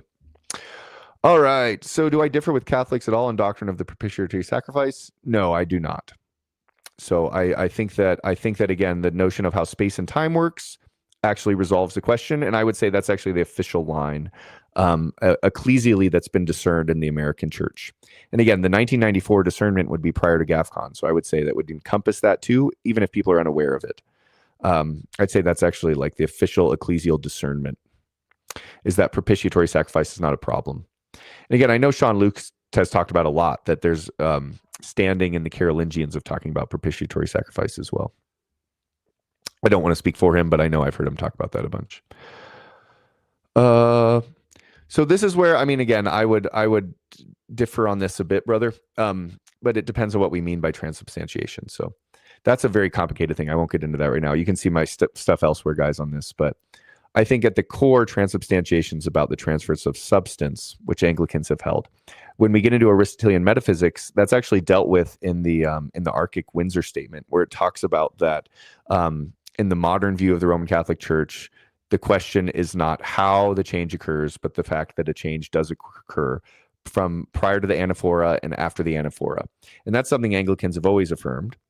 And so if that's what is meant by transubstantiation, then that's what Anglicans have always used. Now, I realize at the time of the Reformation, there's this big notion on Aristotelian metaphysics that gets into the contextual versus systematic question. I would contend that at the core, when Thomas is using that sort of language, he's using it as an aid, but not necessarily as the core substance of the dogma. I think the core substance of the dogma is transference of substance before and after the anaphora. And so if that's the case, I'm actually fine with Aristotelian metaphysics. I like it as an aid, but again, it's an aid. The core of the reality is the mysterious transference of substance. And so the way that I talk about this, by the way, is I use the resurrection of Jesus as an example. So when Jesus's resurrected body comes out of the tomb, in a sense, he has completely moved from old creation to new creation. So the old has passed away and the new has come. It's 100% from old to new, 100. Okay, that's changed. Yet at the same time, when he has his resurrected body, it still has the nail holes in his hands. And so in this, what's occurred is pledges of the first creation have been transferred into the new creation and renewed into the new creation. And so in the Windsor statement, when it talks about how Eucharistic presence works, it uses both of these analogies to draw on the core of the Roman Catholic insistence and the core of the Anglican insistence, and it holds them in tension. And I would contend that the resurrected body of Jesus, like N.T. Wright talks about, is the place to turn to try to conceptually understand this. So when Jesus is resurrected, he's been 100% moved from old creation to new creation. And I believe that that's the core when the Roman Catholic Church was trying to say, and still says, that it's not bread at its core reality anymore. It's the body of Jesus. That's what it's talking about, old to new creation. But then at the same time, the Anglican emphasis has always been that God renews the old creation into the new. And so in Jesus's resurrected body, when it has the nail holes, we can see this as well. And so both of those concerns are held in tension in a non-dichotomous way in the resurrected body of Jesus. And that's what the Windsor statement is pointing at with how we understand the Eucharist and the core dogma or substance of what transubstantiation is getting at, or the core essence of what Anglicans have always said. And again, this gets into the sign sacrament thing. I do think that there were times in the Roman Catholic Church, not dogmatically, but times where sign and sacrament were collapsed together. And when they're collapsed together, that's what the Anglicans were concerned about.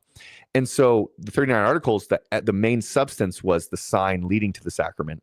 But in the modern Roman Catholic parsing out of the core substance of their dogma, they would say the sign leads to the sacrament as well. And so that's where, again, contextual theology can help us re-understand things over time. So again, that's really complicated, but I would throw that out there as a reflection. Again, the Windsor Statement, that's point 11 in the Windsor Statement, by the way, if you want to check it out. It's really interesting. Sit with it for a while. You could just glance right over what I'm talking about, but you can definitely see they emphasize the Roman Catholic position, and then they emphasize the Anglican position. So again, I also think it's helpful when we say substance. I think so many Anglicans, when they hear that, they think of carnal. That's not what the word substance means in this philosophical terminology. It means that which it most really is. I know Dr. Brett Salkeld talks about this, who's a Roman Catholic. He did a debate a long time ago on Austin Sugg's channel on Gospel Simplicity with Dr. Gavin Orland. And he talks about this as well. What substance means is the core of the reality.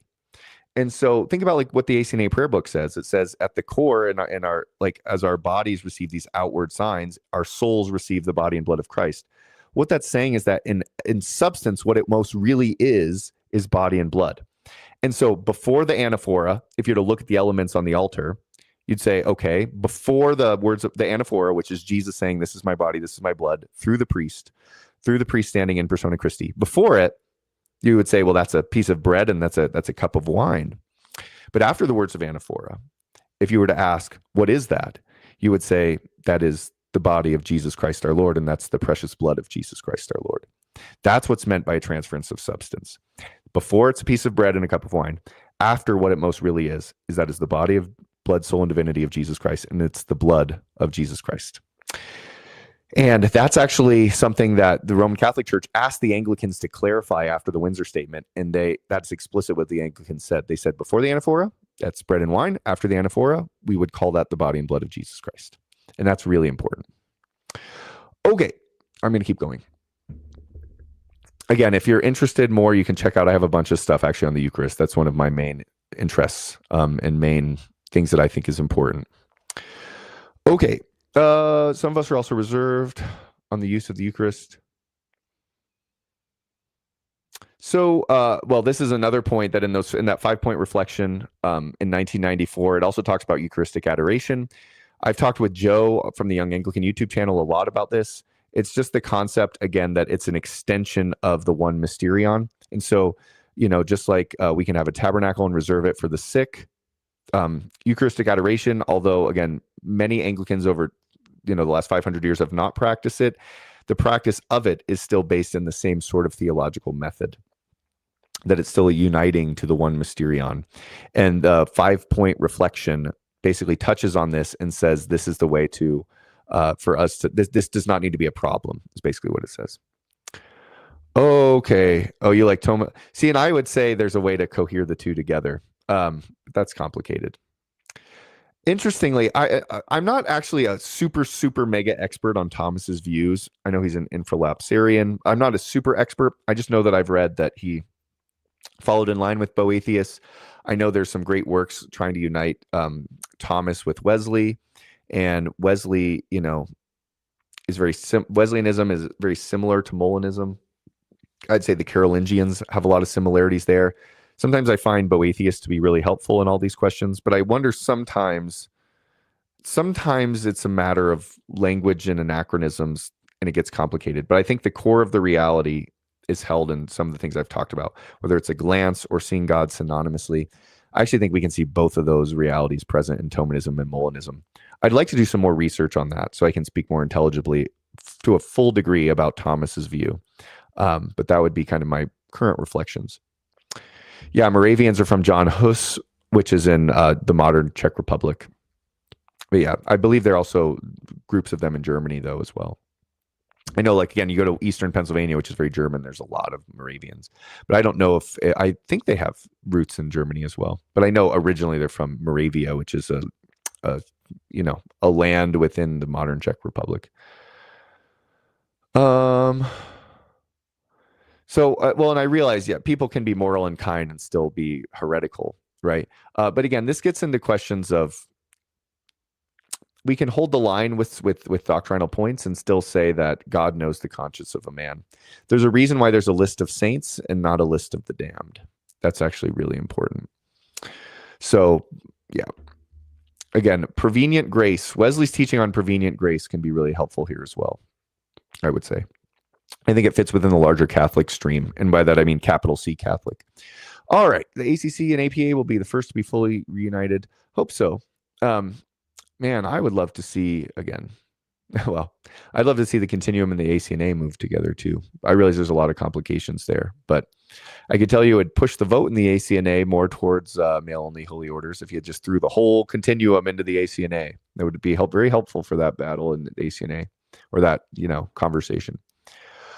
All right. Does the whole continuum do strictly ad orientem? Interesting. Yeah. I understand the arguments for both. I think both are beautiful, but so you like the 28 better than the 2019. See, again, I would argue, I guess here's my two main theological principles. One, in the 2019 and the 1979, well, let me say this.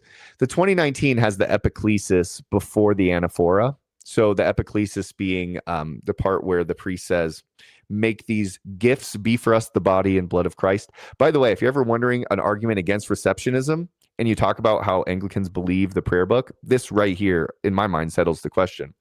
When the epiclesis is said, the priest says, make these gifts be for us the body and blood of Christ. Not make those receiving these gifts be for us, be the body of Christ for them.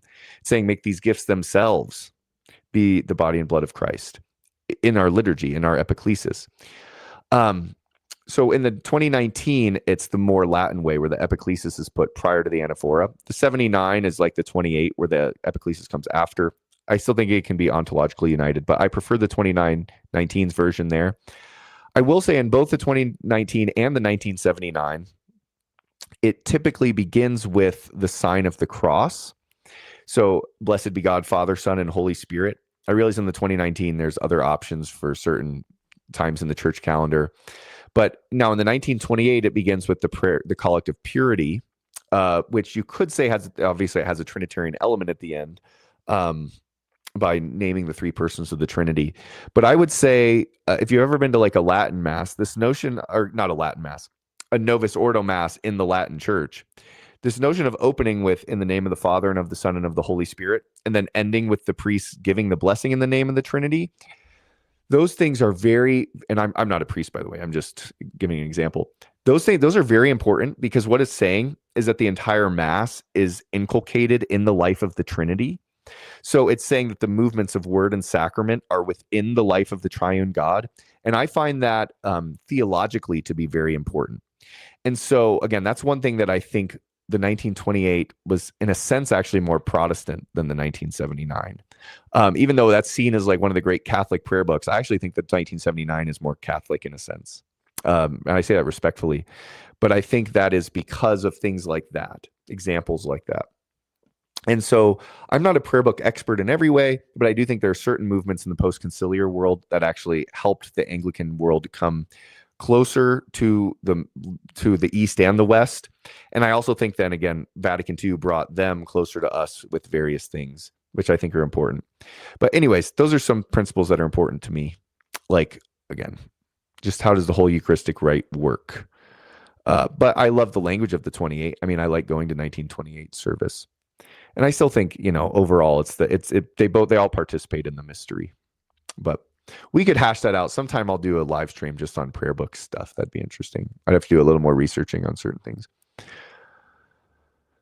Yeah, I mean, so that's, again, I actually like the Novus Ordo. I respect the Latin Mass, but I actually think the Novus Ordo is more. I think the Novus Ordo is closer to Anglicanism, and I actually think the 1979 and the 2019 are closer to Roman Catholicism. And I actually think there's really good things about that because it's not a capitulation in my mind of our traditions, but it's living into this eclectic reality that actually draws us together towards the will of the divine Logos. And I think actually, if you understand how the prayer books work, they're trying to keep the best from these past Anglican things. And so like the 2019 recaptures like both the 79 and the 2019 continue like the why am I blanking on the name of it? The prayer of humble access, things like this. So there's still Anglican heritage, the collect of purity, even though that's a medieval thing. It's definitely kept in a forefront place, which I think is beautiful.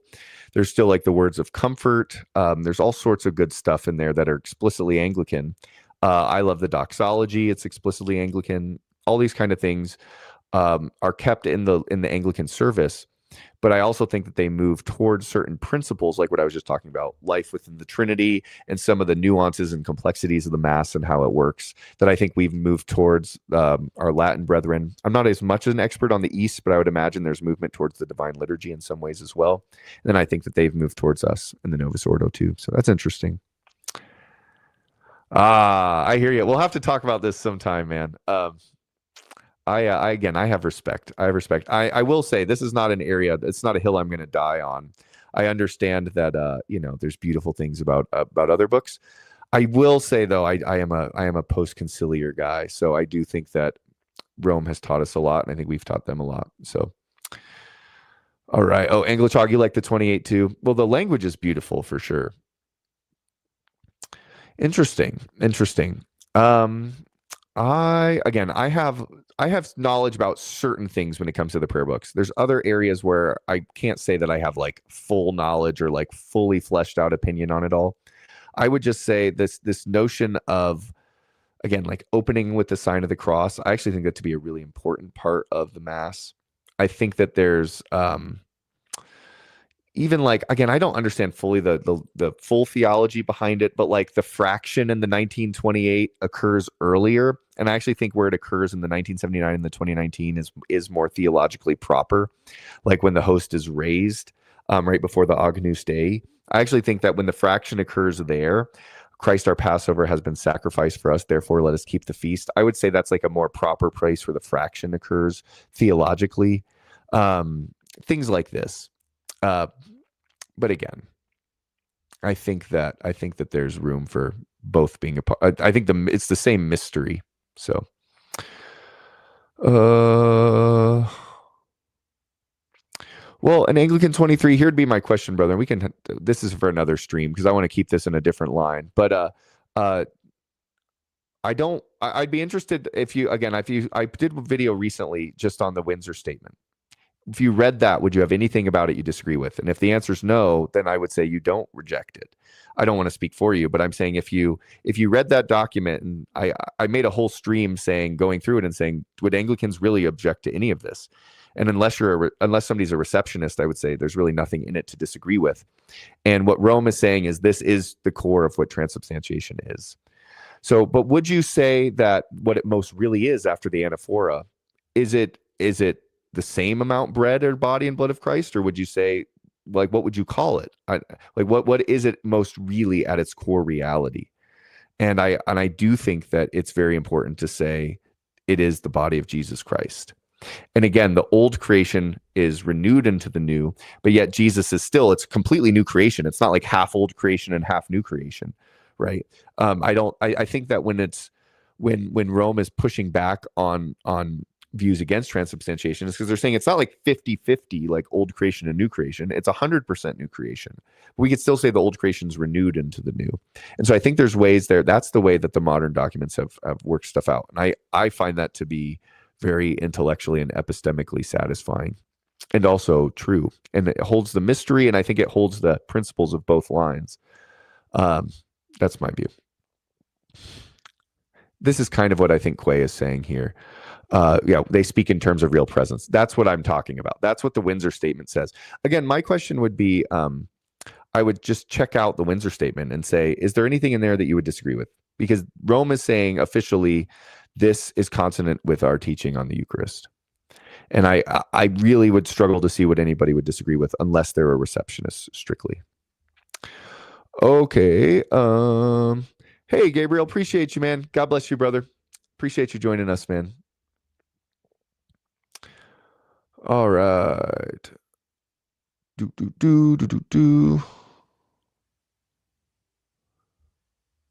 Yeah, Yeah, shout out Pentecost and Whit Sunday. I know two names for a great day coming up this Sunday. Um,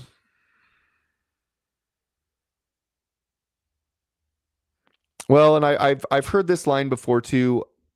Again, I would stick with the line of saying that the new creation, Jesus's resurrected body, is the model forward. That it is truly 100% new creation. I don't think it can be 50-50. I think that it has to be 100 or 0. Like when it comes to old creation versus new creation, because the old creation has passed away and the new creation has come. Yet there's still a sense in which Jesus's body has been renewed into the new creation. And so I think that that is the way of understanding how God has it's grace perfect. This is Aquinas, by the way, who's the promoter of the modern Roman. He's the promoter of what transubstantiation really is. And think about what Aquinas says. He says grace perfects nature, doesn't destroy it. So perfecting nature does not mean it remains what it was. It means that it's perfected into the new. So God perfects the old nature into the new. Yet it's 100% new, but yet it's still renewed into the new. So we can still speak of breaking bread, and the Roman Catholic liturgy speaks of breaking bread as well. But it's a truly heavenly reality at that point that's been truly brought 100% into new creation. I just wonder sometimes if we left aside the word transubstantiation. I think if we just used other words like like new creation and versus old creation, or if we use terms like grace perfecting nature and these kind of things, that's what I think the ecumenical team tries to do so that we don't get stuck on these words. But again, I know this is complicated, man. This stuff we could hash out somewhere else. But yeah, I appreciate you being on here, my man. Cool, guys. Well, I'm going to stay on a few more minutes. My wife is out of town, so I'm going to go put my kids to bed relatively soon. But again, I just want to say thank you, everybody, for joining us. If you have any final comments, go ahead or thoughts, go ahead and drop them in. But again, I spend a lot of time on this channel talking about other traditions. It's super, super important because I think partially what's beautiful as an Anglican is that everything that is capital T true, we can say yes and amen to. I quoted N.T. Wright the other day on Austin Suggs' comment section. And I said, it's not that Anglicans have any doctrine of their own. It's just that if something is true, then Anglicans happen to believe it. And I actually think that's a very Anglican thing. And that doesn't mean that we haven't hashed out certain things in our theology in a distinctly English way. I think we have. Yet I think that part of the beauty of our tradition is that we try to cohere all capital T truth. And we try to be a piece of the mirror that always is trying to call the whole mirror back together. And so in that reality, I think that's one beautiful part of our tradition. And then I also think, as we've talked about today, I think there are other things where Anglicanisms have walked a fine line. We try to walk a very fine line, like on the edge of the knife, trying to hold various truths in tension. And after that's borne out for thousands of years, literally, the modern beauty of Anglicanism and Anglican doctrine comes out today. And even just Anglican style, Anglican vestments, Anglican architecture, Anglican vibes, right? Anglican music, Anglican poetry, Anglican views on various doctrines. There are things that are borne out over a long period of time, and there's a lot of beauty in that. But yeah, it's good stuff. All right. How would I reconcile Article 28? So again, I would just say that the entirety of I know this might sound simplistic, but I actually don't think it is. I think that really the entirety of the 39 articles, the whole point of them is they're given in context to point out that the sign leads to the sacrament, the Augustinian principle. And so there were certain practices going on in the medieval period that they're speaking explicitly to. And they're worried about a collapsing of sign and sacrament. And so any language that's used, I think the heartbeat of that language, again, we could look at the words, but then I become cautious. I become cautious about, does this then become a battle of contextual versus systematic theology? If we're only looking at the words, to me, it can become systematic. It's more so about what's the heartbeat of what it's getting at. Like, what's the core substance of what they're saying? And I think it's the sign sacrament reality, which I would say is exactly what the core of the dogma actually is across the entirety of the Catholic Church. I think that would include the Eastern Orthodox as well, by the way. The core substance is the sign leading to the sacrament. and the transference of true core reality of substance, what it really is at its inner reality, and that's the core substance of it. And then that coheres across the full breadth of the Catholic Church. So, all right. So, new creation is what Bishop Barron links to transification and transfinalation. I'm not familiar specifically with those terms. I'll have to look into that, but that's interesting. I love Bishop Robert Barron. I think I could sit down with Bishop Robert Barron and be in full communion with him. I believe we already are ontologically through the sacrament and through baptism, but we could probably come to agreement about probably just about everything in about 5 minutes. But anyways, many, many things at least. All right. Interesting. That's fascinating. Again, sometimes I would say different things also point out different emphases of things. So I'm not saying there's never distinction between things. Of course there can be, but sometimes I think just in terms of, if you want to use that image again of a diamond that like refracts light out different ways. I'm not saying that no angle on it's ever an error, because of course sometimes people can be an error. I just oftentimes think sometimes there's like a core substance. And sometimes we have to, with certain things, we just have to be cognizant that sometimes it can refract out. And perhaps God can use those different refractions. And sometimes it can be the image I've given of an onion, where there's the core substance and then layers build up. And sometimes we do need to whittle back certain layers. But the question is always going to be, is the core of the onion the same? So again, I can't speak explicitly to what's going on in the Latin Mass there, but that's interesting. Oh, that's why you like it more than the NO. Again, there's good stuff about the old liturgies, man. One of the Anglo-Catholic churches I go to really, for the most part, uses a pre-conciliar framework with a lot of things. They do use the 79 prayer book in general, but with certain additions and things in general.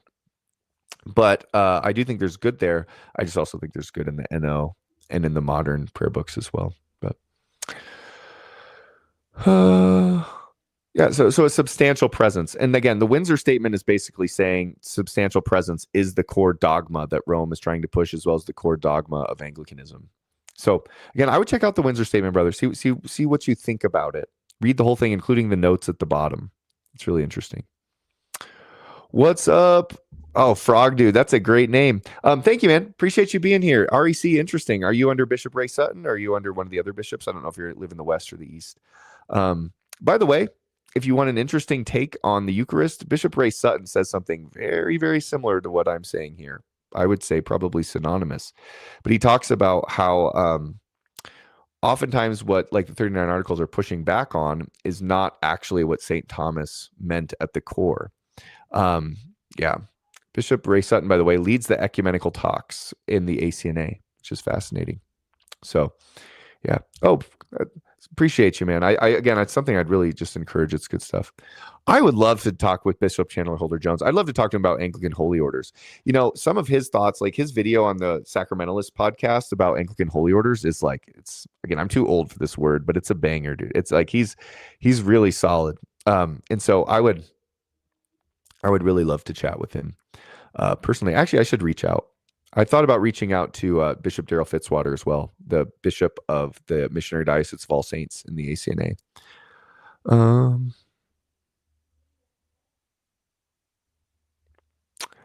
Oh, you're under a bishop trying to be as anonymous as possible. I hear that.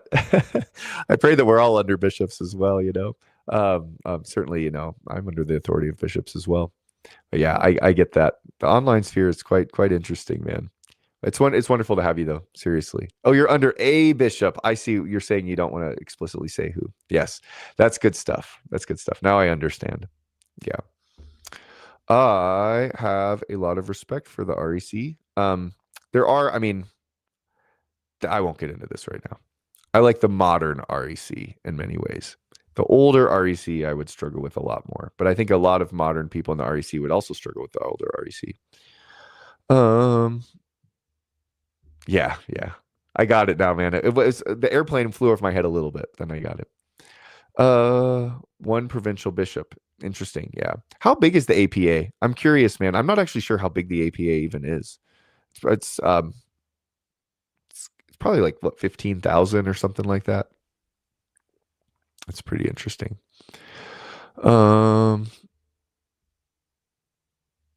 Yeah. Again, I'd really love to meet Bishop Chandler Holder Jones. I have a lot of respect for him just in general. Again, I have almost like no followers on Twitter at all, but interestingly, he's actually followed me on Twitter.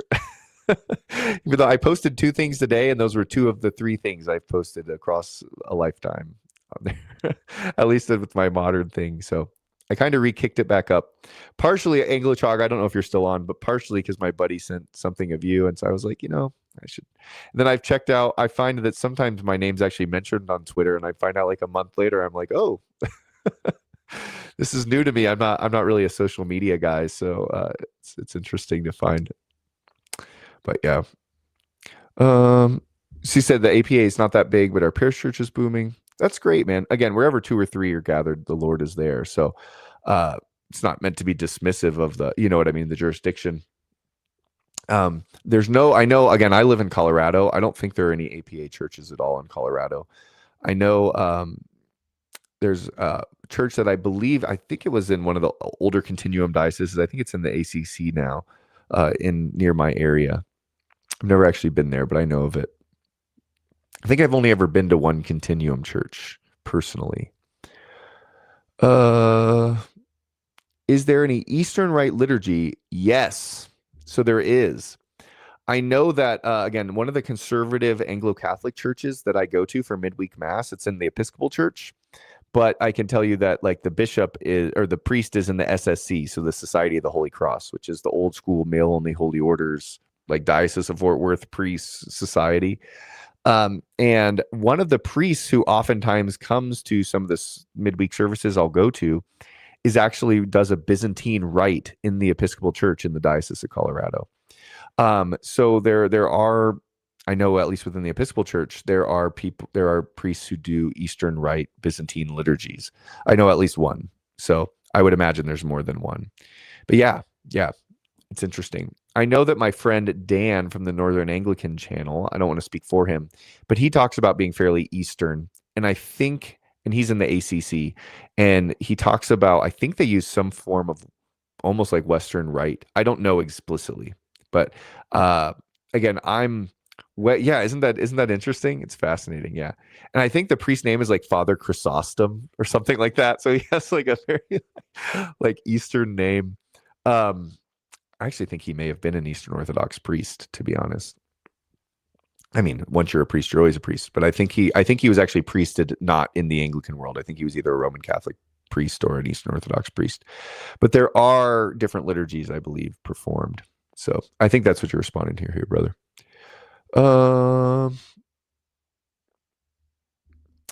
All right. So my boy says our parish church keeps growing. That's fantastic, man. Church sold 300 people. Wow. That's huge to me. Again, all the churches I go to, I consider them big, and they're much smaller than that. Like the ACNA church I go to is like 75 to 100. One of the Episcopal churches I go to is like 75 to 100. So I consider they're pretty big churches, but I know it's all relative. So I see that as huge, actually. Any YouTube videos? I'd have to look into it, man. I don't know. I don't know if I don't even know the name of the parish. I think it's again, I can't tell you it's in the Diocese of Colorado. So I'd have to look it up. I'd have to look it up, the name of the church, and if they do broadcasting it. But it's interesting. Again, my friend Dan, the Northern Anglican YouTube channel, I think he said they do some sort of Eastern. I could be wrong, but I think he said they do some sort of Eastern liturgy. Now he's at like a mission station, so I don't think they have a priest. So I don't think they're doing like active mass there. But I know he's talked something about this. So,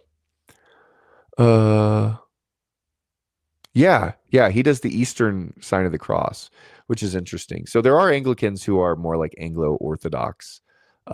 Again, I've been blessed. I have deep respect for the Eastern Orthodox. My knowledge of Eastern Orthodoxy is far, far lower than my knowledge of the Western Church. I have been blessed. But I've been blessed to be to certain like Eastern Orthodox places. So like I've been blessed to be to St. Catherine's Monastery in Sinai. And I've been blessed to be to some of the great like desert monasteries in Judea, like Mar Sabah and St. George's. And then I've been to a couple divine liturgies. One of my parishes is right next to. If you've ever seen Matt Whitman, the 10-minute Bible hour gentleman who does really interesting like church like different church tradition videos where he'll like go around to different churches. The one he does on Eastern Orthodoxy, that's the cathedral in Denver. I think it's the Cathedral of the Ascension. And anyways, that cathedral is like it's within a 5-minute walk of one of the main Episcopal parishes I go to, the main one I go to on Sundays. And so anyways, I've been to Divine Liturgy there. It's gorgeous cathedral. But I'm not super learned on Eastern Orthodoxy. I have a lot of respect for it. And I've spent some time in the Eastern world and found it very profound, but I have far less knowledge there than I would in the West. But yeah, it's interesting. Yeah, you got to check him out. Yeah, Dan's a good guy. He's a good guy. Again, it's called the Northern Anglican is the name of his channel. And he's in the ACC, the Anglican Catholic Church. You said your current church uses the Western Rite Orthodox Missal. Oh, interesting. Oh, okay, it's the same as the Anglican Missal. That's interesting. Isn't that the Missal of Saint Tikhon? I believe is what the Western Rite use. Again, that's I have far more knowledge about the Western tradition. I respect the Eastern tradition, but I'm a pretty thorough Westerner just in general. See, that's interesting. That's interesting. I actually find the Western Church to be far more convincing, but I know a lot of people who I really respect who are very attracted to the East. So I'm trying to discern in my own mind if that's a sociological attraction that distinguishes between people, or if it's more of a theological attraction. Or I think sometimes there's certain like emphasis in a specific tradition that we're attracted to. Like one of my priests, I can say, is very attracted to Eastern Orthodoxy, and I think for him, he did his doctorate in like the Eastern Desert Fathers, so in like ascetical theology, and this notion of what like acedia is. And so I think that some people are very attracted to those kind of things. I know, I mean, I find concepts of like theosis very attractive. Sometimes it's because people have been hurt by the Western tradition, and so the Eastern tradition seems very pure. Um, Sometimes now for me, and again, I don't want to parse things out for other people. I think there's attractive things about both to me. I try to figure it out because to me the Western tradition has always been like more coherent, whether that's just because I love Thomas, whether that's just because I love scholasticism, whether that's just because I think that the Western tradition has evangelized the world really. And so I find that like evangelical impulse.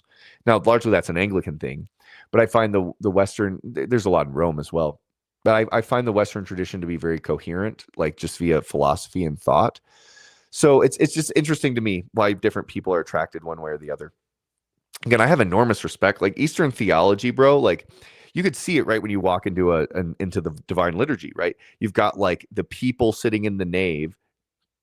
Excuse me, it's the church militant. Then you've got the Theotokos right in the middle, the incarnation, right? You got the Blessed Mother holding the Christ child, usually behind the high altar. So you've got the incarnation, and then you've got Christ Pancroter. By the way, if you see this icon behind me here, that's actually a picture that I took. I took that picture. That's Christ Pancroter in the Holy Sepulchre.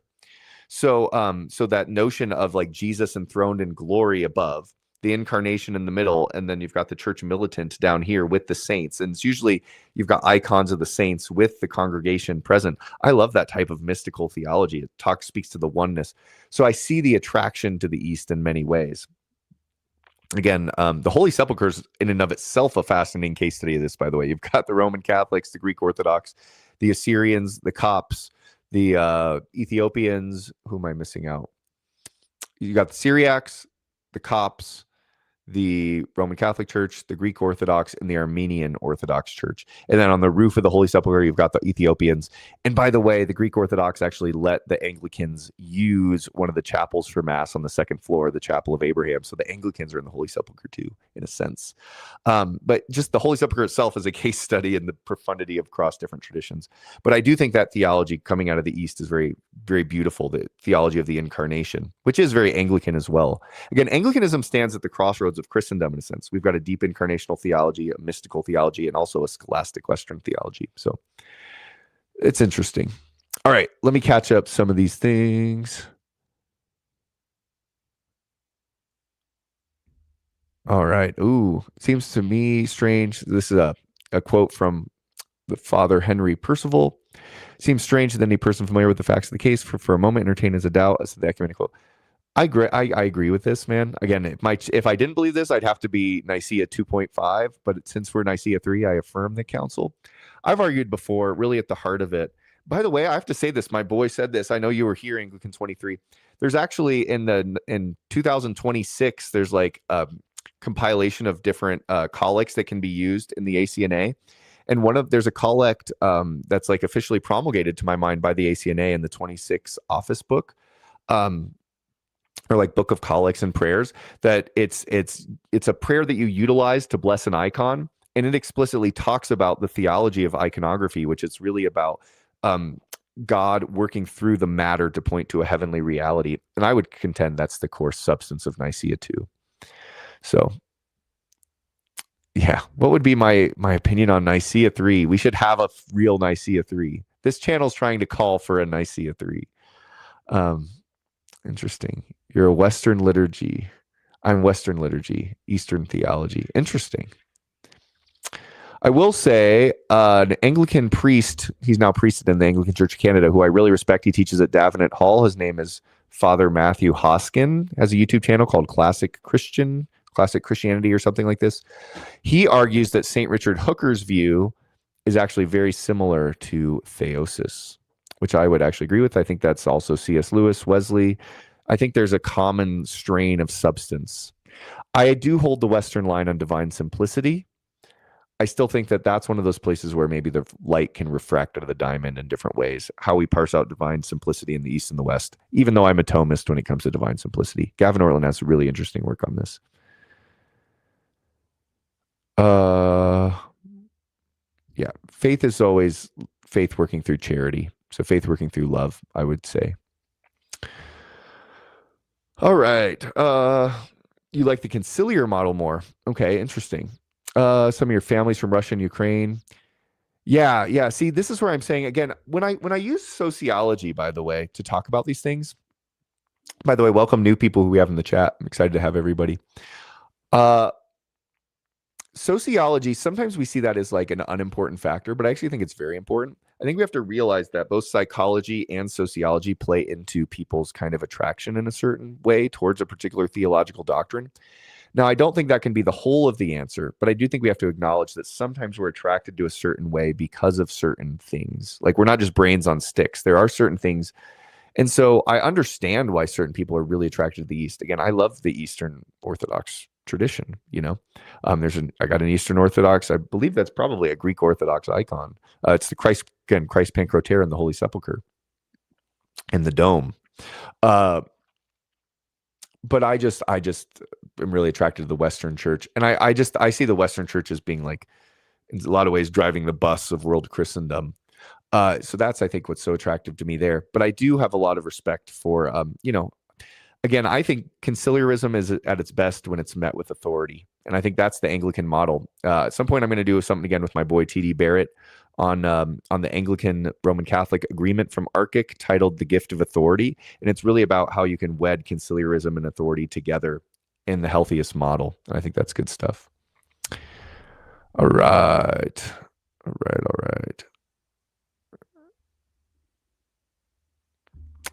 Yeah, this speaks again to faith working through charity.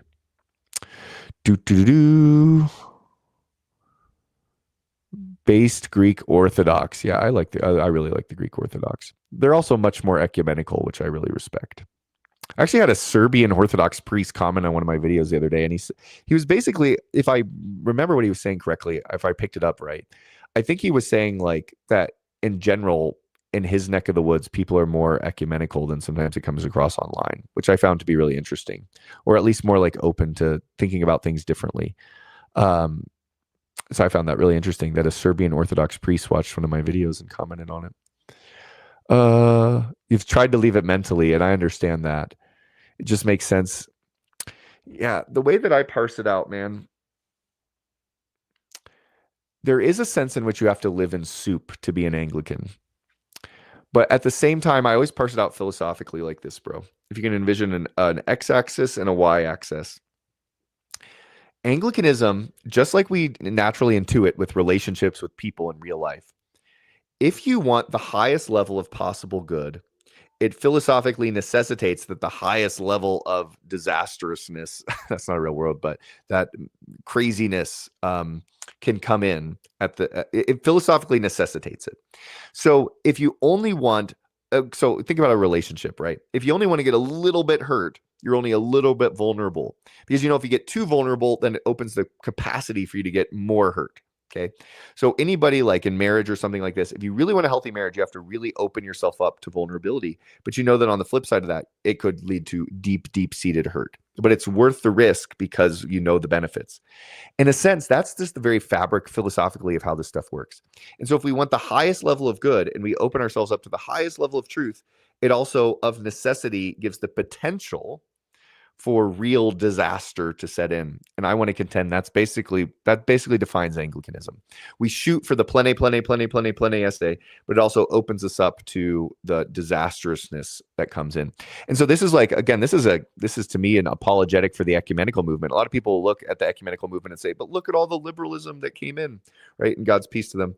And I understand that, but it came in because it was aiming for a really, really high good, which is ecumenical convergence, the divine logos bringing coherence across the ages through really discerned wisdom. So it opened us up to deep good, but it also, philosophical necessity, gave the capacity for disaster to set in. And so, to be an Anglican on some level, you just have to accept that that's a philosophical reality, is that we shoot for the highest good, but we know that that also makes us really vulnerable. And so Arthur Michael Ramsey's quote, I'll quote it. I know people have probably heard me quote this a lot, but I know, Frog Dude, you said you're new to this channel. This is a quote from the Gospel in the Catholic Church, 1936. He says, while the Anglican Church is vindicated by its place in history through a strikingly balanced witness to the gospel, to the church, and to sound learning. So it's vindicated by our place in history. He says, its greater vindication lies in pointing through its own history to something of which it is a fragment. Its credentials are its incompleteness, with the tension and travail in its soul. It is clumsy and untidy, and it baffles neatness and logic, for it is sent, quote, not to commend itself as the best type of Christianity, but rather through its very brokenness to point to the universal church wherein all have died. And so that, to me, is the only really coherent vision of Anglicanism. That it's a piece of the mirror. I'll use Vernon Staley's language here. We're a piece of the mirror. We're a broken shard that's still jagged. We never reframed our own mirror out of our broken piece. And part of our witness is to call the whole mirror back together. So if you envision the whole mirror is like the visible church. So let's say like the Oriental Orthodox, the Greek Orthodox, or excuse me, the Eastern Orthodox, the Roman Catholics, the Apostolic Succession Lutherans, and then the Anglicans. I realize there's some other group, but those that have the true historic episcopate. Okay. You've got this whole mirror and it shatters, let's say, just for the sake of this analogy, into 5 pieces. Some of those pieces have taken their jagged piece and they've reframed a new mirror out of it that has like its own nice rounded edges, and it's a coherent mirror in and of itself. But Vernon Staley says, but it's still not the same as the original full mirror. That the full mirror is what we're aiming for as a whole. And Anglicanism, its piece, we never really re-rounded our corners. It's still jagged. And so what does jagged glass do? It'll like poke you, like, ow, bro. Like, you know what I mean? It'll poke you sometimes and make you want to hit your head against the wall. Yet at the same time, at its part of its beauty is that in its brokenness, it's inherently calling the whole mirror back together.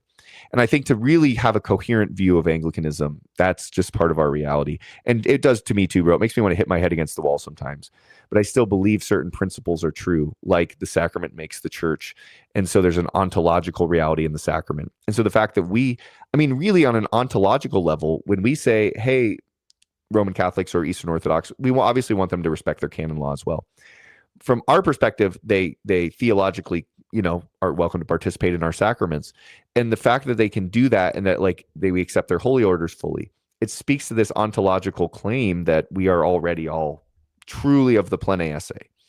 And so that claim to me kind of binds my conscience. And again, that's not said against anybody else. I think Vatican II is much more amenable to that way of thinking than the pre-Vatican II Roman Catholic Church was. But I think the best of Unitatis Redintegratio gives that same sort of aroma. But I think at the core, that's kind of that principle, that sacramental principle is what binds me as an Anglican in conscience. But sometimes I want to hit my head against the wall, and Anglicanism just seems crazy sometimes, bro. But I think that sacramental principle is greater. It's an ontological unity, and I think that transcends all the messes of church history. So that's what binds me. But again, I understand the hitting your head against the wall, and I understand the feeling bound to it because I feel those ways. So I know you didn't use that explicit language, but I kind of get that same aroma from what you're saying.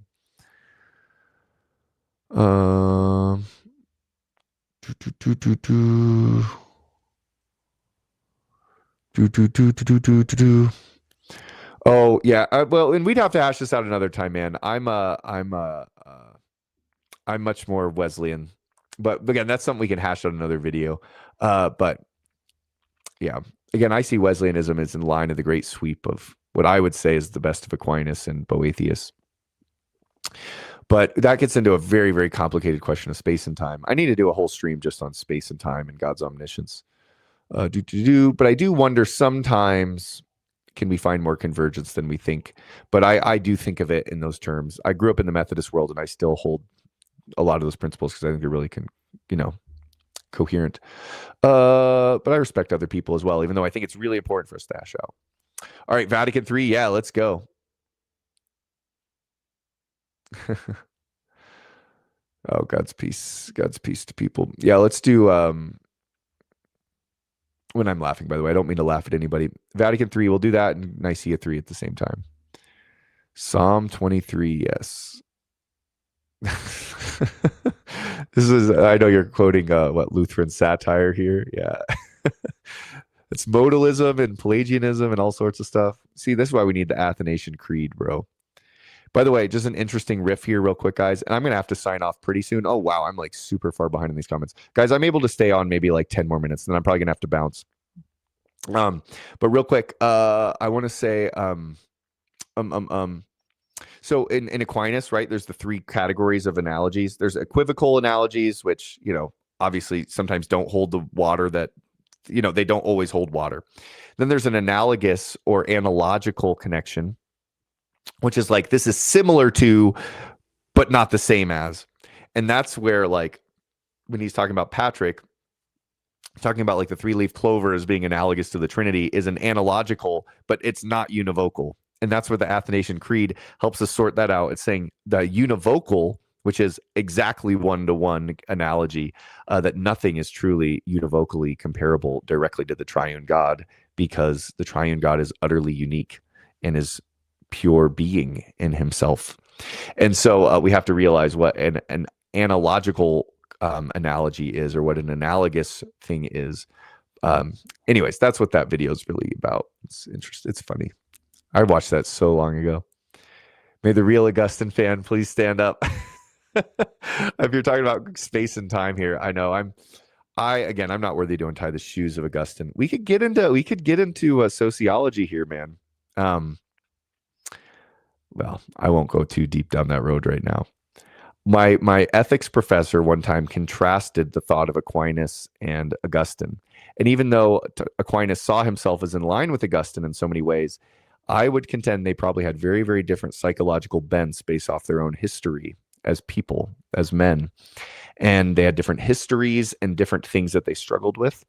And I do think sometimes we have to ponder into those worlds to understand why Augustine parsed out theology in a certain way, and why Aquinas gave a little bit of a different flavor, even though all Western Christendom is obviously indebted to St. Augustine. So I actually would be more I obviously have enormous respect for Augustine, and I'm, a Western Christian, so therefore indebted to Augustinian theology.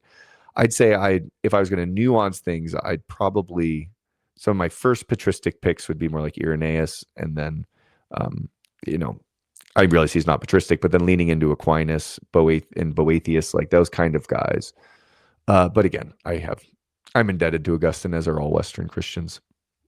So that's an interesting conversation. Again, full respect to St. Augustine. All right. Yeah, isn't that interesting to hear about the Serbian Orthodox priest? It's really interesting. I thought it was cool. Come back when you have tea. We'll read St. Augustine. Yeah. Yeah, Timothy Mackin's amazing. I love Father Timothy Mackin. My buddy, who I said's in my theology group, loves Father Timothy Mackin too. And by the way, he prays for the papacy during the Eucharistic rite, which I do as well, and I agree with him as the primus inter pares. So I really like Father Timothy Mackin. He's great. Oh yes, yes, and I'd encourage anybody to go check out his channel. He has great stuff on Anglican holy orders as well. All right. I'm saying that on the knowledge of my buddy. I don't know that firsthand, but I know that secondhand. But my friend is trustworthy about these things. All right. You have a beloved brother who definitely leans towards RC in my parish. Yeah. Yeah. Yeah. And again, it's not like, to me, I mean, the way I'm just very, very ecumenical. My whole thought process. I was talking about this the other day, guys. I want to be careful at the end of this stream to get too into the weeds, because I sometimes feel like I have to say these things and then I have to flesh them out. But for me, even though I think, I'm definitely a thinker, like I make my decisions. I believe, I agree with Aquinas that the intellect precedes the will. So I believe in the intellect. Sometimes these questions to me are also a question of the heart, though. And so, like, I was talking with T.D. Barrett about this the other day, my boy. The thought of like dismissing these massive swaths of Christendom, these very historic, grounded places where I've spent so much of my life going to them and experiencing them. I obviously have a lot more experience with the RCC than the EO, but both. I have experience with both. It's incomprehensible to me to just think that they're just extremely erroneous, either of them. Like, to me, that's not even really on the table epistemically. And it doesn't mean that I think, I still an Anglican and I can still hold Anglican principles. But to me, that's not dichotomous with also thinking that I've seen God at work there to such a profound degree. And I think that they're so learned in so many distinct ways, both traditions, that to me, like, discounting one or the other just feels really incomprehensible. So again, this notion of both of them, like, I'd say the whole of the visible church, the whole mirror, is the plene esse. And of course, there's certain principles I still hold as an Anglican that I want to bequeath to the rest of the mirror. But to me, it's incomprehensible to think of these huge chunks of the mirrors as just being extremely erroneous. So that's kind of my starting epistemic, and then from there I work out the details. But so that's where, like, I honestly, in good conscience, am totally at peace if somebody becomes an Eastern Orthodox or Roman Catholic, because I still believe they're in the plene esse. So that's how I view it. And I think many, many Anglicans do intuit this, to be honest. Certainly many I know, like in real life, do. And I don't think that's actually wishy-washy or a doctrinal relativism at all. I actually think it's very principled. But yeah, that's interesting. Oh yeah, thanks for your explanation. Sorry, I'm trying to understand this word here. I'm not super, I don't know if you can see my cursor, probably not, but the TYVM, sorry, I'm not super into all the things, but I'm sure you're saying thank you for that explanation. Yeah, again, that's Vernon Staley. I think it's a beautiful explanation as well. I actually got that initially from Jonah Saller, talked about Vernon Staley doing that Deacon Jonah. His channel, Mere Catholicity, is very interesting as well. I don't think it's super active right now, but it's really interesting. We need an RC one called Vatican III. Maybe TD Barrett will call him Vatican III, then Nicaea III and Vatican III. TD Barrett's one of my boys, guys. We're going to do a lot of stuff together, by the way. If you saw my thing I just done with temporal debt, we've done stuff on Mary, on the Eucharist.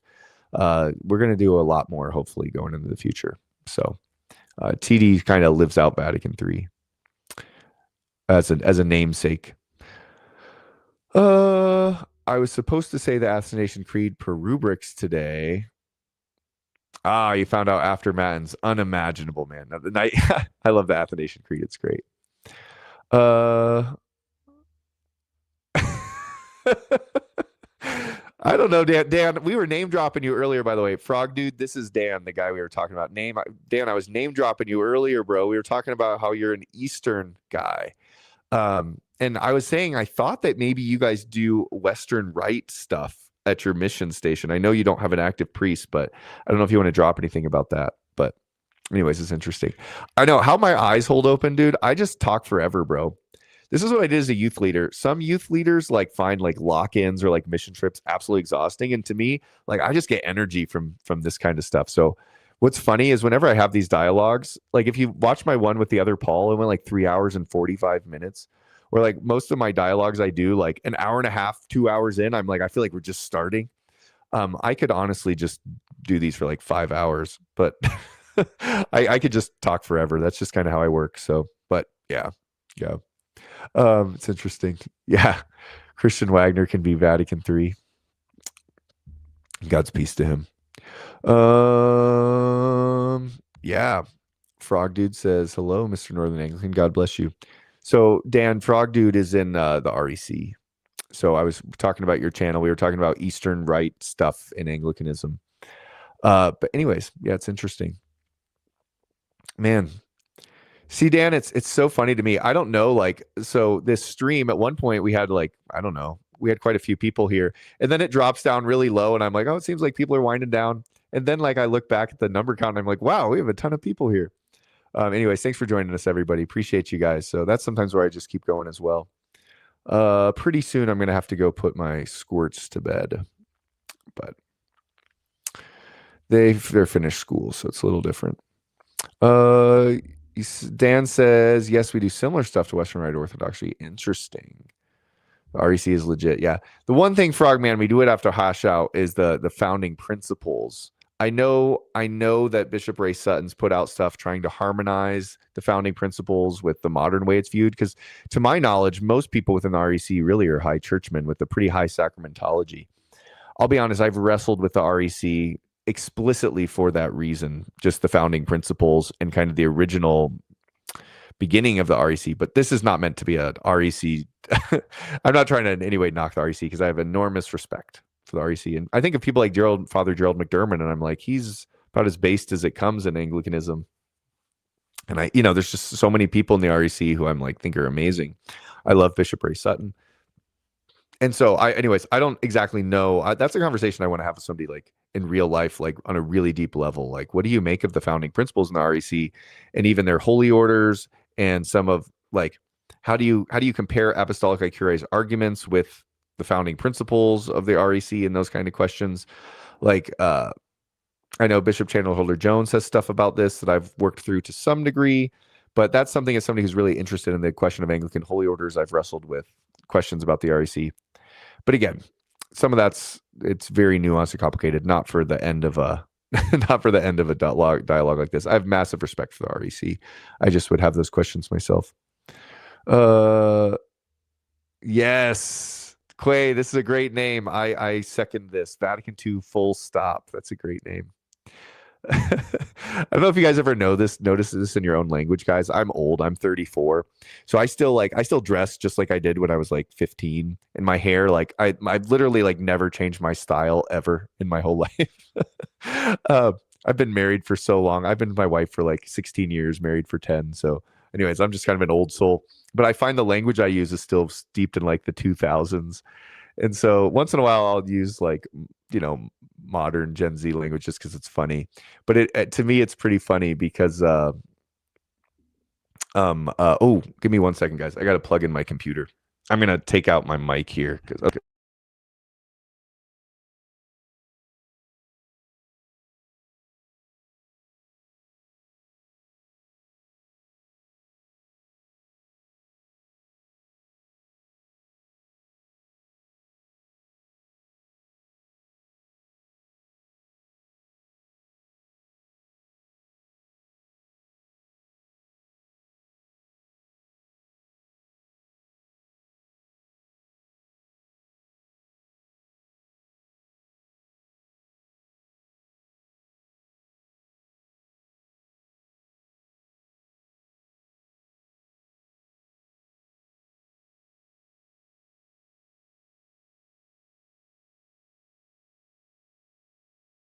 Sorry, guys, my mic muted there.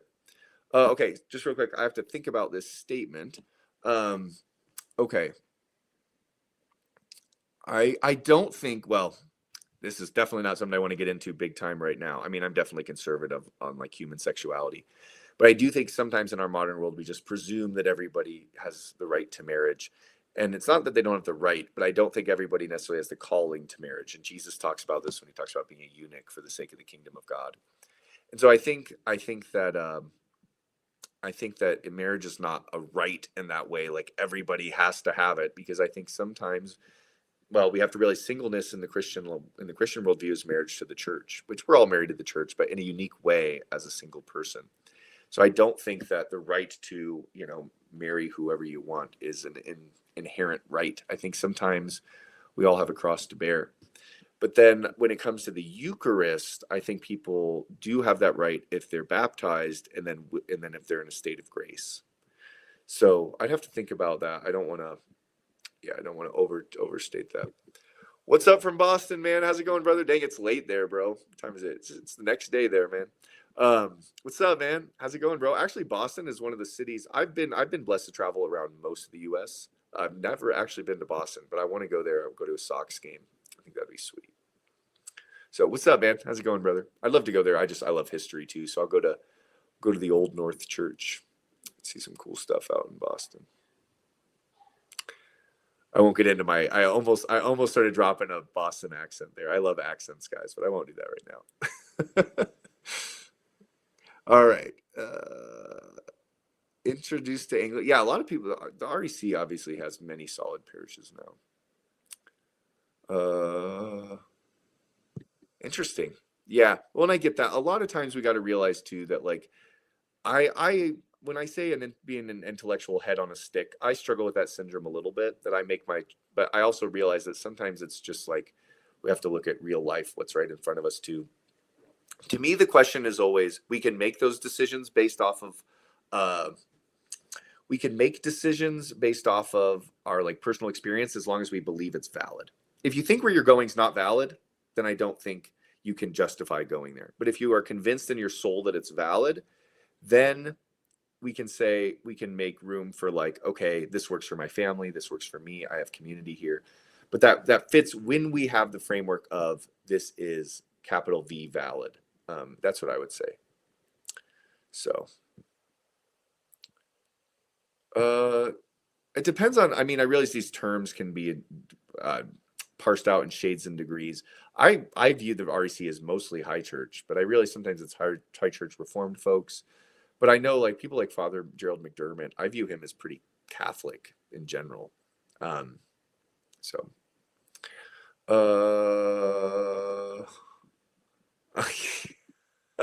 I'm trying to fit in.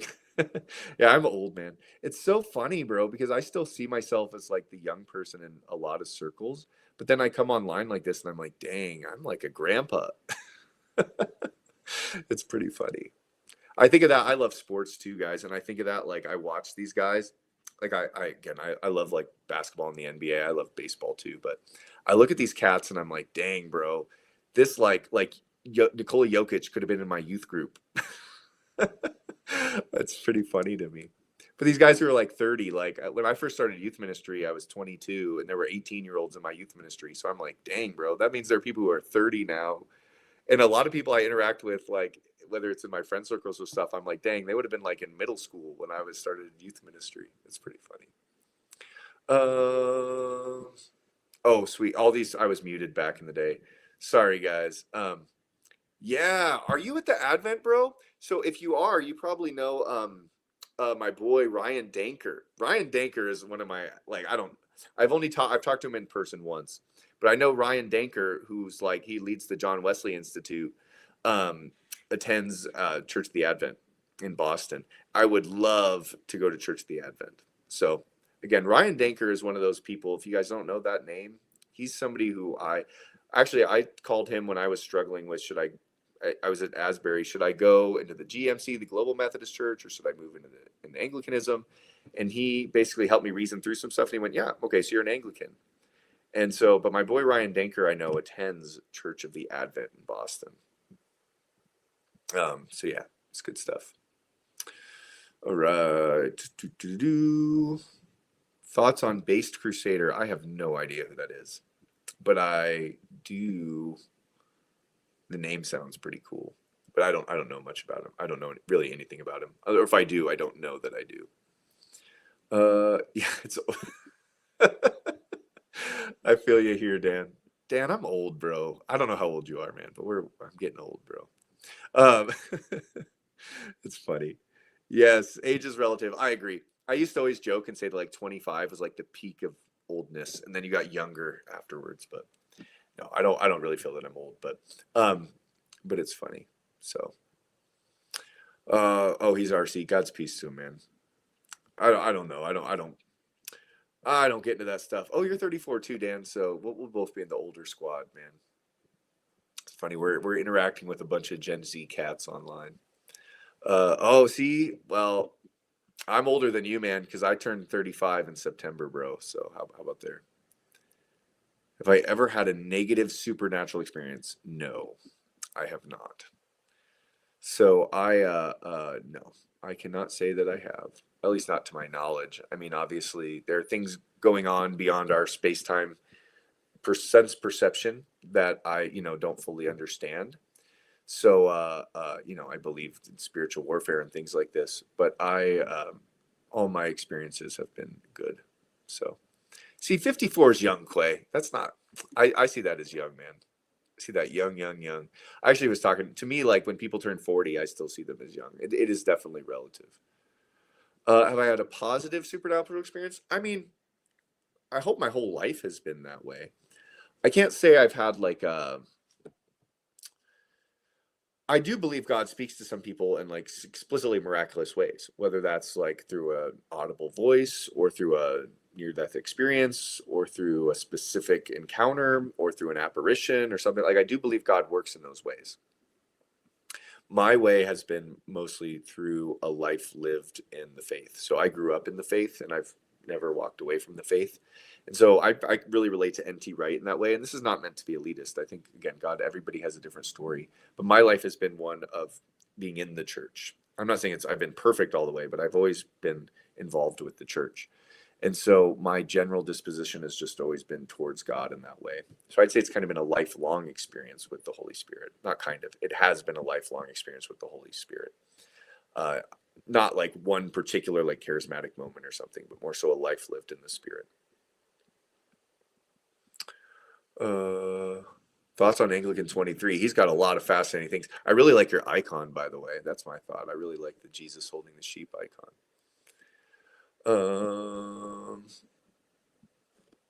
Do do do do. Yeah, quite. I don't know though, man. 50, 53, 54. You said it's young, man. It's young, bro.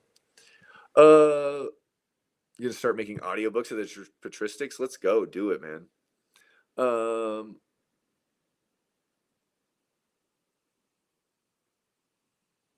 Ooh, okay. Nameless. Okay, I'll say this again. I won't go too far here, bro. This is something I can answer in another thing. I've answered this elsewhere too, just not directly to you, but you know what, man? My advice, and I know some Anglicans might give you different advice, but my advice would be to follow your conscience. I agree with St. John Henry Newman that the conscience is the aboriginal vicar of Christ in the soul. And so if somebody is truly feeling drawn in their conscience Tiberward, then I think that you need to follow your conscience. I still am Anglican. For this whole stream has been about why I'm Anglican and why I see it as a beautiful reality. Uh, but I do believe that the Roman Catholic Church is truly in the plene esse and is a part of the visible church. And so again, if it's capital V valid, you have to follow your conscience where you're drawn. That would be my advice. So, and again, I can flesh that out elsewhere. But yeah. See, guys, for anybody in the stream, Dan, you said my eyes should be getting sleepy, but there's like just as many people here now. One point we had dipped down to like 4 or 5. I was like, all right, the stream's whittling down, and then tons of people show up. What's up, everybody? How's it going? So I'll hang on for a couple more minutes, guys. Anybody has any comments, questions, thoughts? Drop them in the chat. We're talking about Rule Britannia tonight. I obviously am. Hopefully, I pray an ecumenical channel that's trying to build unity in the church. That's one thing I love about Anglicanism is our just eclectic nature. John Wesley, by the way, if you want a really interesting sermon to read, guys, John Wesley has a sermon called The Catholic Spirit. It's called The Catholic Spirit. And what he's talking about is having a disposition towards unity. And so I try to live that out in this channel. With that said, talking about just, a lot of beautiful things about our tradition. One of them is its eclectic nature, but many, many things there are. That's not proper language, but you know what I'm saying.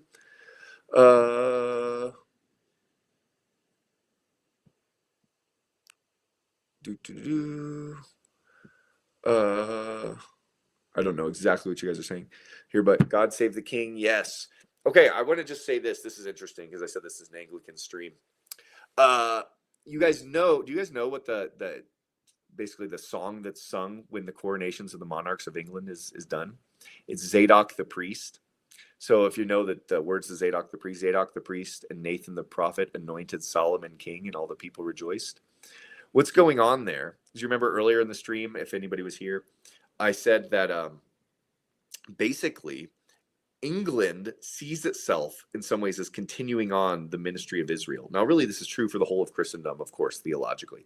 In a unique way, maybe it's because it's on an island, maybe it's because of the development, like I said earlier, between its Eastern and Western eclectic nature. Maybe it's for other reasons. Maybe it's because of this notion built up by the Venerable Bede, and then by its law, and then by, William the Conqueror, and then other figures within Anglicanism. But England and its monarchy, basically, in a sense, at its core, I would say, sees itself as a continuation of the monarchy of Israel. And this is why in Parliament you see signs of like the Star of David and Moses and all these kind of things. And so England has kind of built itself up, and you can see this in the song when monarchs are coronated of Zadok the priest being sung. It's like a continuation of the monarchy of Israel. And then I think you even see this in the mindset of the English, of the Anglophone world. And then this is obviously picked up by the United States, that we see ourselves as kind of like the policeman of the world and like a moral compass within the world. This is because there's a vocation that's like ingrained into the Anglophone mindset of continuing being those who are set right, so we can be right setters for God's world. Now, of course, that should be true for the whole of Christendom. I'm just saying it has a unique shape in England. It's very interesting. Yes, by Handel. Yes, that's who it's by.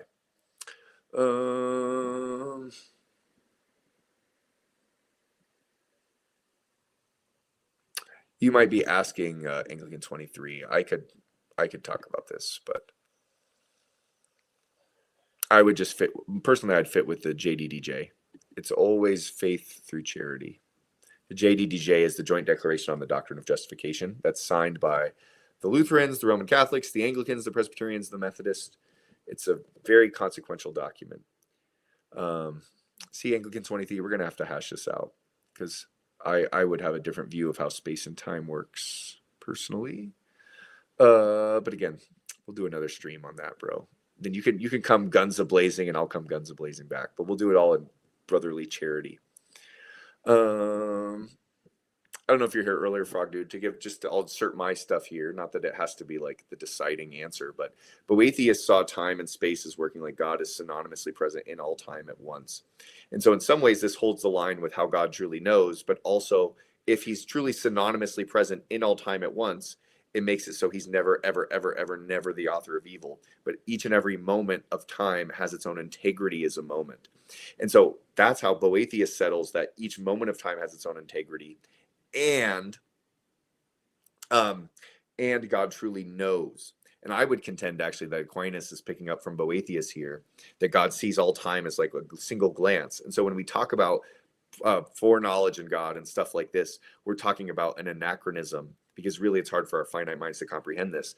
And then Wesleyan thought, and even Molinist thought, I would say, picks up off of this and is basically based in the Carolingian period in England, which is based in the theology of Boethius and when it comes to God's omniscience. That's what I would say. Again, it's very complicated. Thoughts on the Jesus prayer? It rocks. My priest encourages the Jesus prayer. I think it's one of those beautiful prayers that people can know in their bones, even beyond their consciousness. Lord Jesus Christ, Son of God, have mercy on me, a sinner. So I think it's beautiful. You'll quote Augustine in Romans 9. See, okay, I'll talk a little bit here about Romans. I'll tell you what, guys, because I do have to bounce here. I'm going to stay on like 5 more minutes. I'm going to talk about Romans. If anybody has any last comments, if you want to shoot in, throw them in the chat, and I'll refer to them real quick. But in about 5 minutes or so, I do have to bounce. But see, what I want to say, bro, is what Romans is really about is about the unity of the church. So this whole time I've been using this language of being set right so we can rewrite setters for God's world. That's NT right. In a sense, I would say you can parse out Romans like this. Chapters 1 to 8 is about being set right. Chapters 9 to 16 is about so we can be right setters for God's world.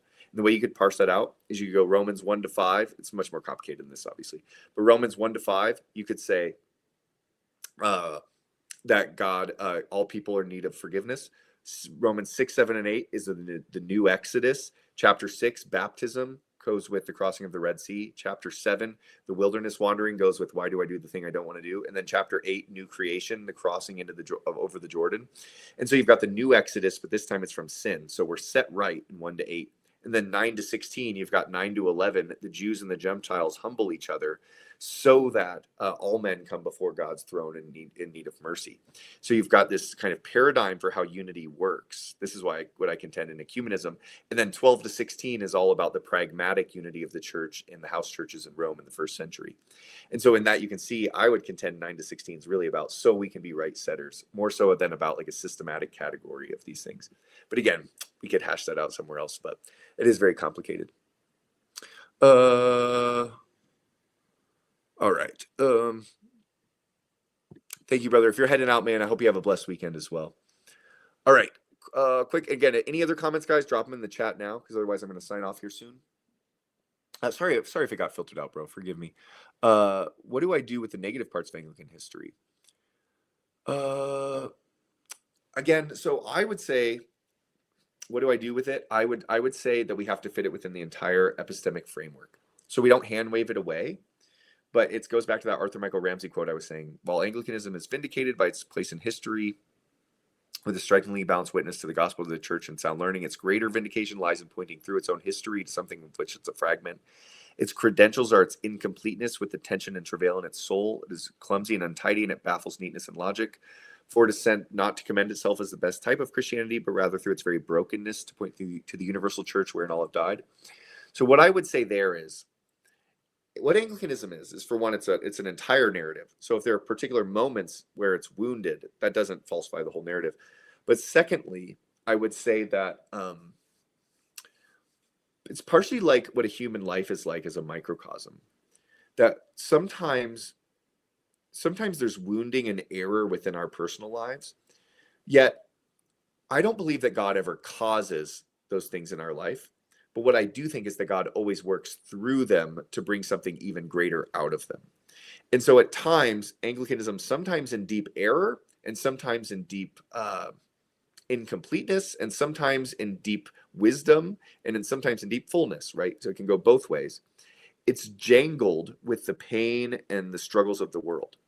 And so I think Anglicanism, if you want to use that image of like it's jangling with, it's kind of like sitting and quivering with the pain and the beauties of world Christendom. And that doesn't mean the pain should have happened. But like I was saying early, philosophically, it's necessitated that if you want the highest level of good, it also philosophically necessitates the potential for it to go unimaginably disastrous. And so you kind of have to just live with that reality. And this is the theodicy of the problem of evil that I would give too. People say like, why are these horrible evils in the world?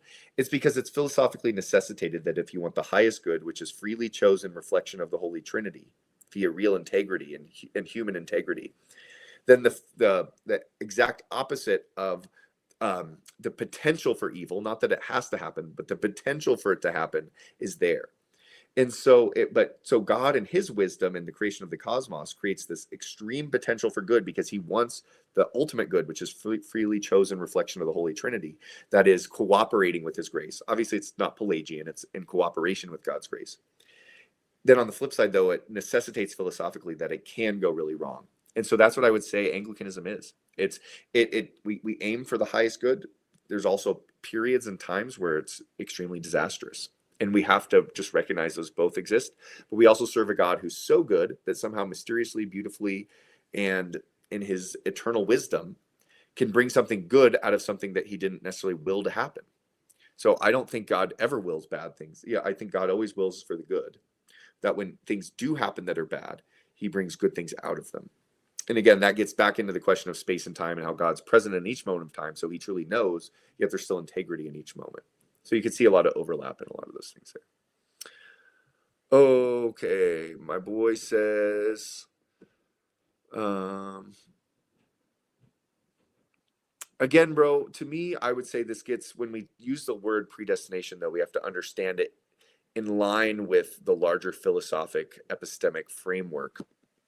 So I think the first question that has to be answered is how does God's omniscience really work?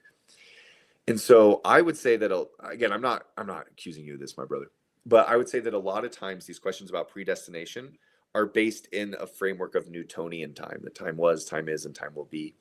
And I would say the Boethian view of time, that God is present across space and time synonymously, deals with a lot of these questions of how this stuff works. What does it mean to be predestined unto adoption? Is there really before and after in God, or is God just, he just is, right? I am who I am. Pure act, pure being, right? And so to use Thomas's language. And so I think those kind of questions need to be answered first. And then from there, we get into this stuff.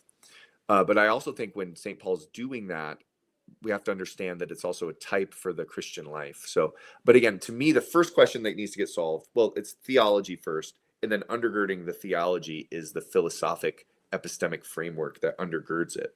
And so I want to say that we have to deal with omniscience and how God's omniscience works before we can get into the nitty-gritty parts of, like, what does this text mean when St. Paul's saying it, and how does St. Paul understand space and time and these kind of things. But keep in mind, St. Paul himself is a philosopher. Like when he goes up on the Areopagus, he's using philosophy to argue for the Christian worldview with the Greeks. And he's using their philosophic reasoning towards theism to argue for Yahweh. And so, again, these kind of things I think are valid ways to exegete the scriptures. That philosophy undergirds it. I know you're not saying it doesn't, but that's where the question would need to turn. Again, I'd like to do a whole thing to do more just on time and space, because I have become convinced that's like really, really important. Is how far do we push these notions of time and space? Yes, the glorious mysteries. I love it. All right, guys. Sweet. Oh, interesting. See, we'd have to parse this out more, man. Hopefully we'll get the chance to do this more, because I think it's important. But again, and I want to be careful. I don't want to straw man, because I realize I also come with my preconceived notions, and I'm aware of that, by the way, that I was raised in the Methodist Church. And so, but I have found that I sense an aroma. And it's not just me. Again, I'm picking this up from other people who are very learned, who I've heard speak in this way. But I think there's an aroma that comes from like Boethius and a lot of the patristic era. And then I think it kind of blossoms in Aquinas at his best. Then I think the Carolingians pick up on this in a particular way. The Carolingians being the Ad Fontes movement, returning to the fathers like Boethius. And then I think Wesley is not like his own unique person. He's just trying to live in this great stream of Catholic thought. And so that's the thinking that to me is the really coherent way. Like when Boethius is wrestling with this, he's kind of doing what I was saying before, where he's like, okay, God can't cause evil.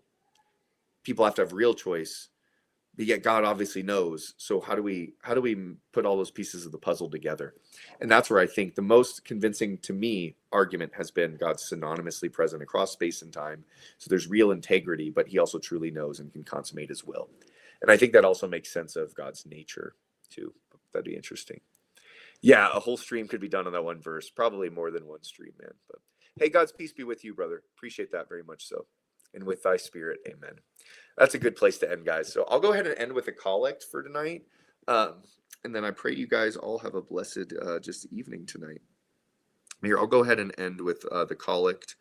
I believe it'll still be the collect for Ascension Tide, which this will probably be the last stream I do, I'm sure, during Ascension Tide. So I'll go ahead and end with that, and then we'll move from here. All right.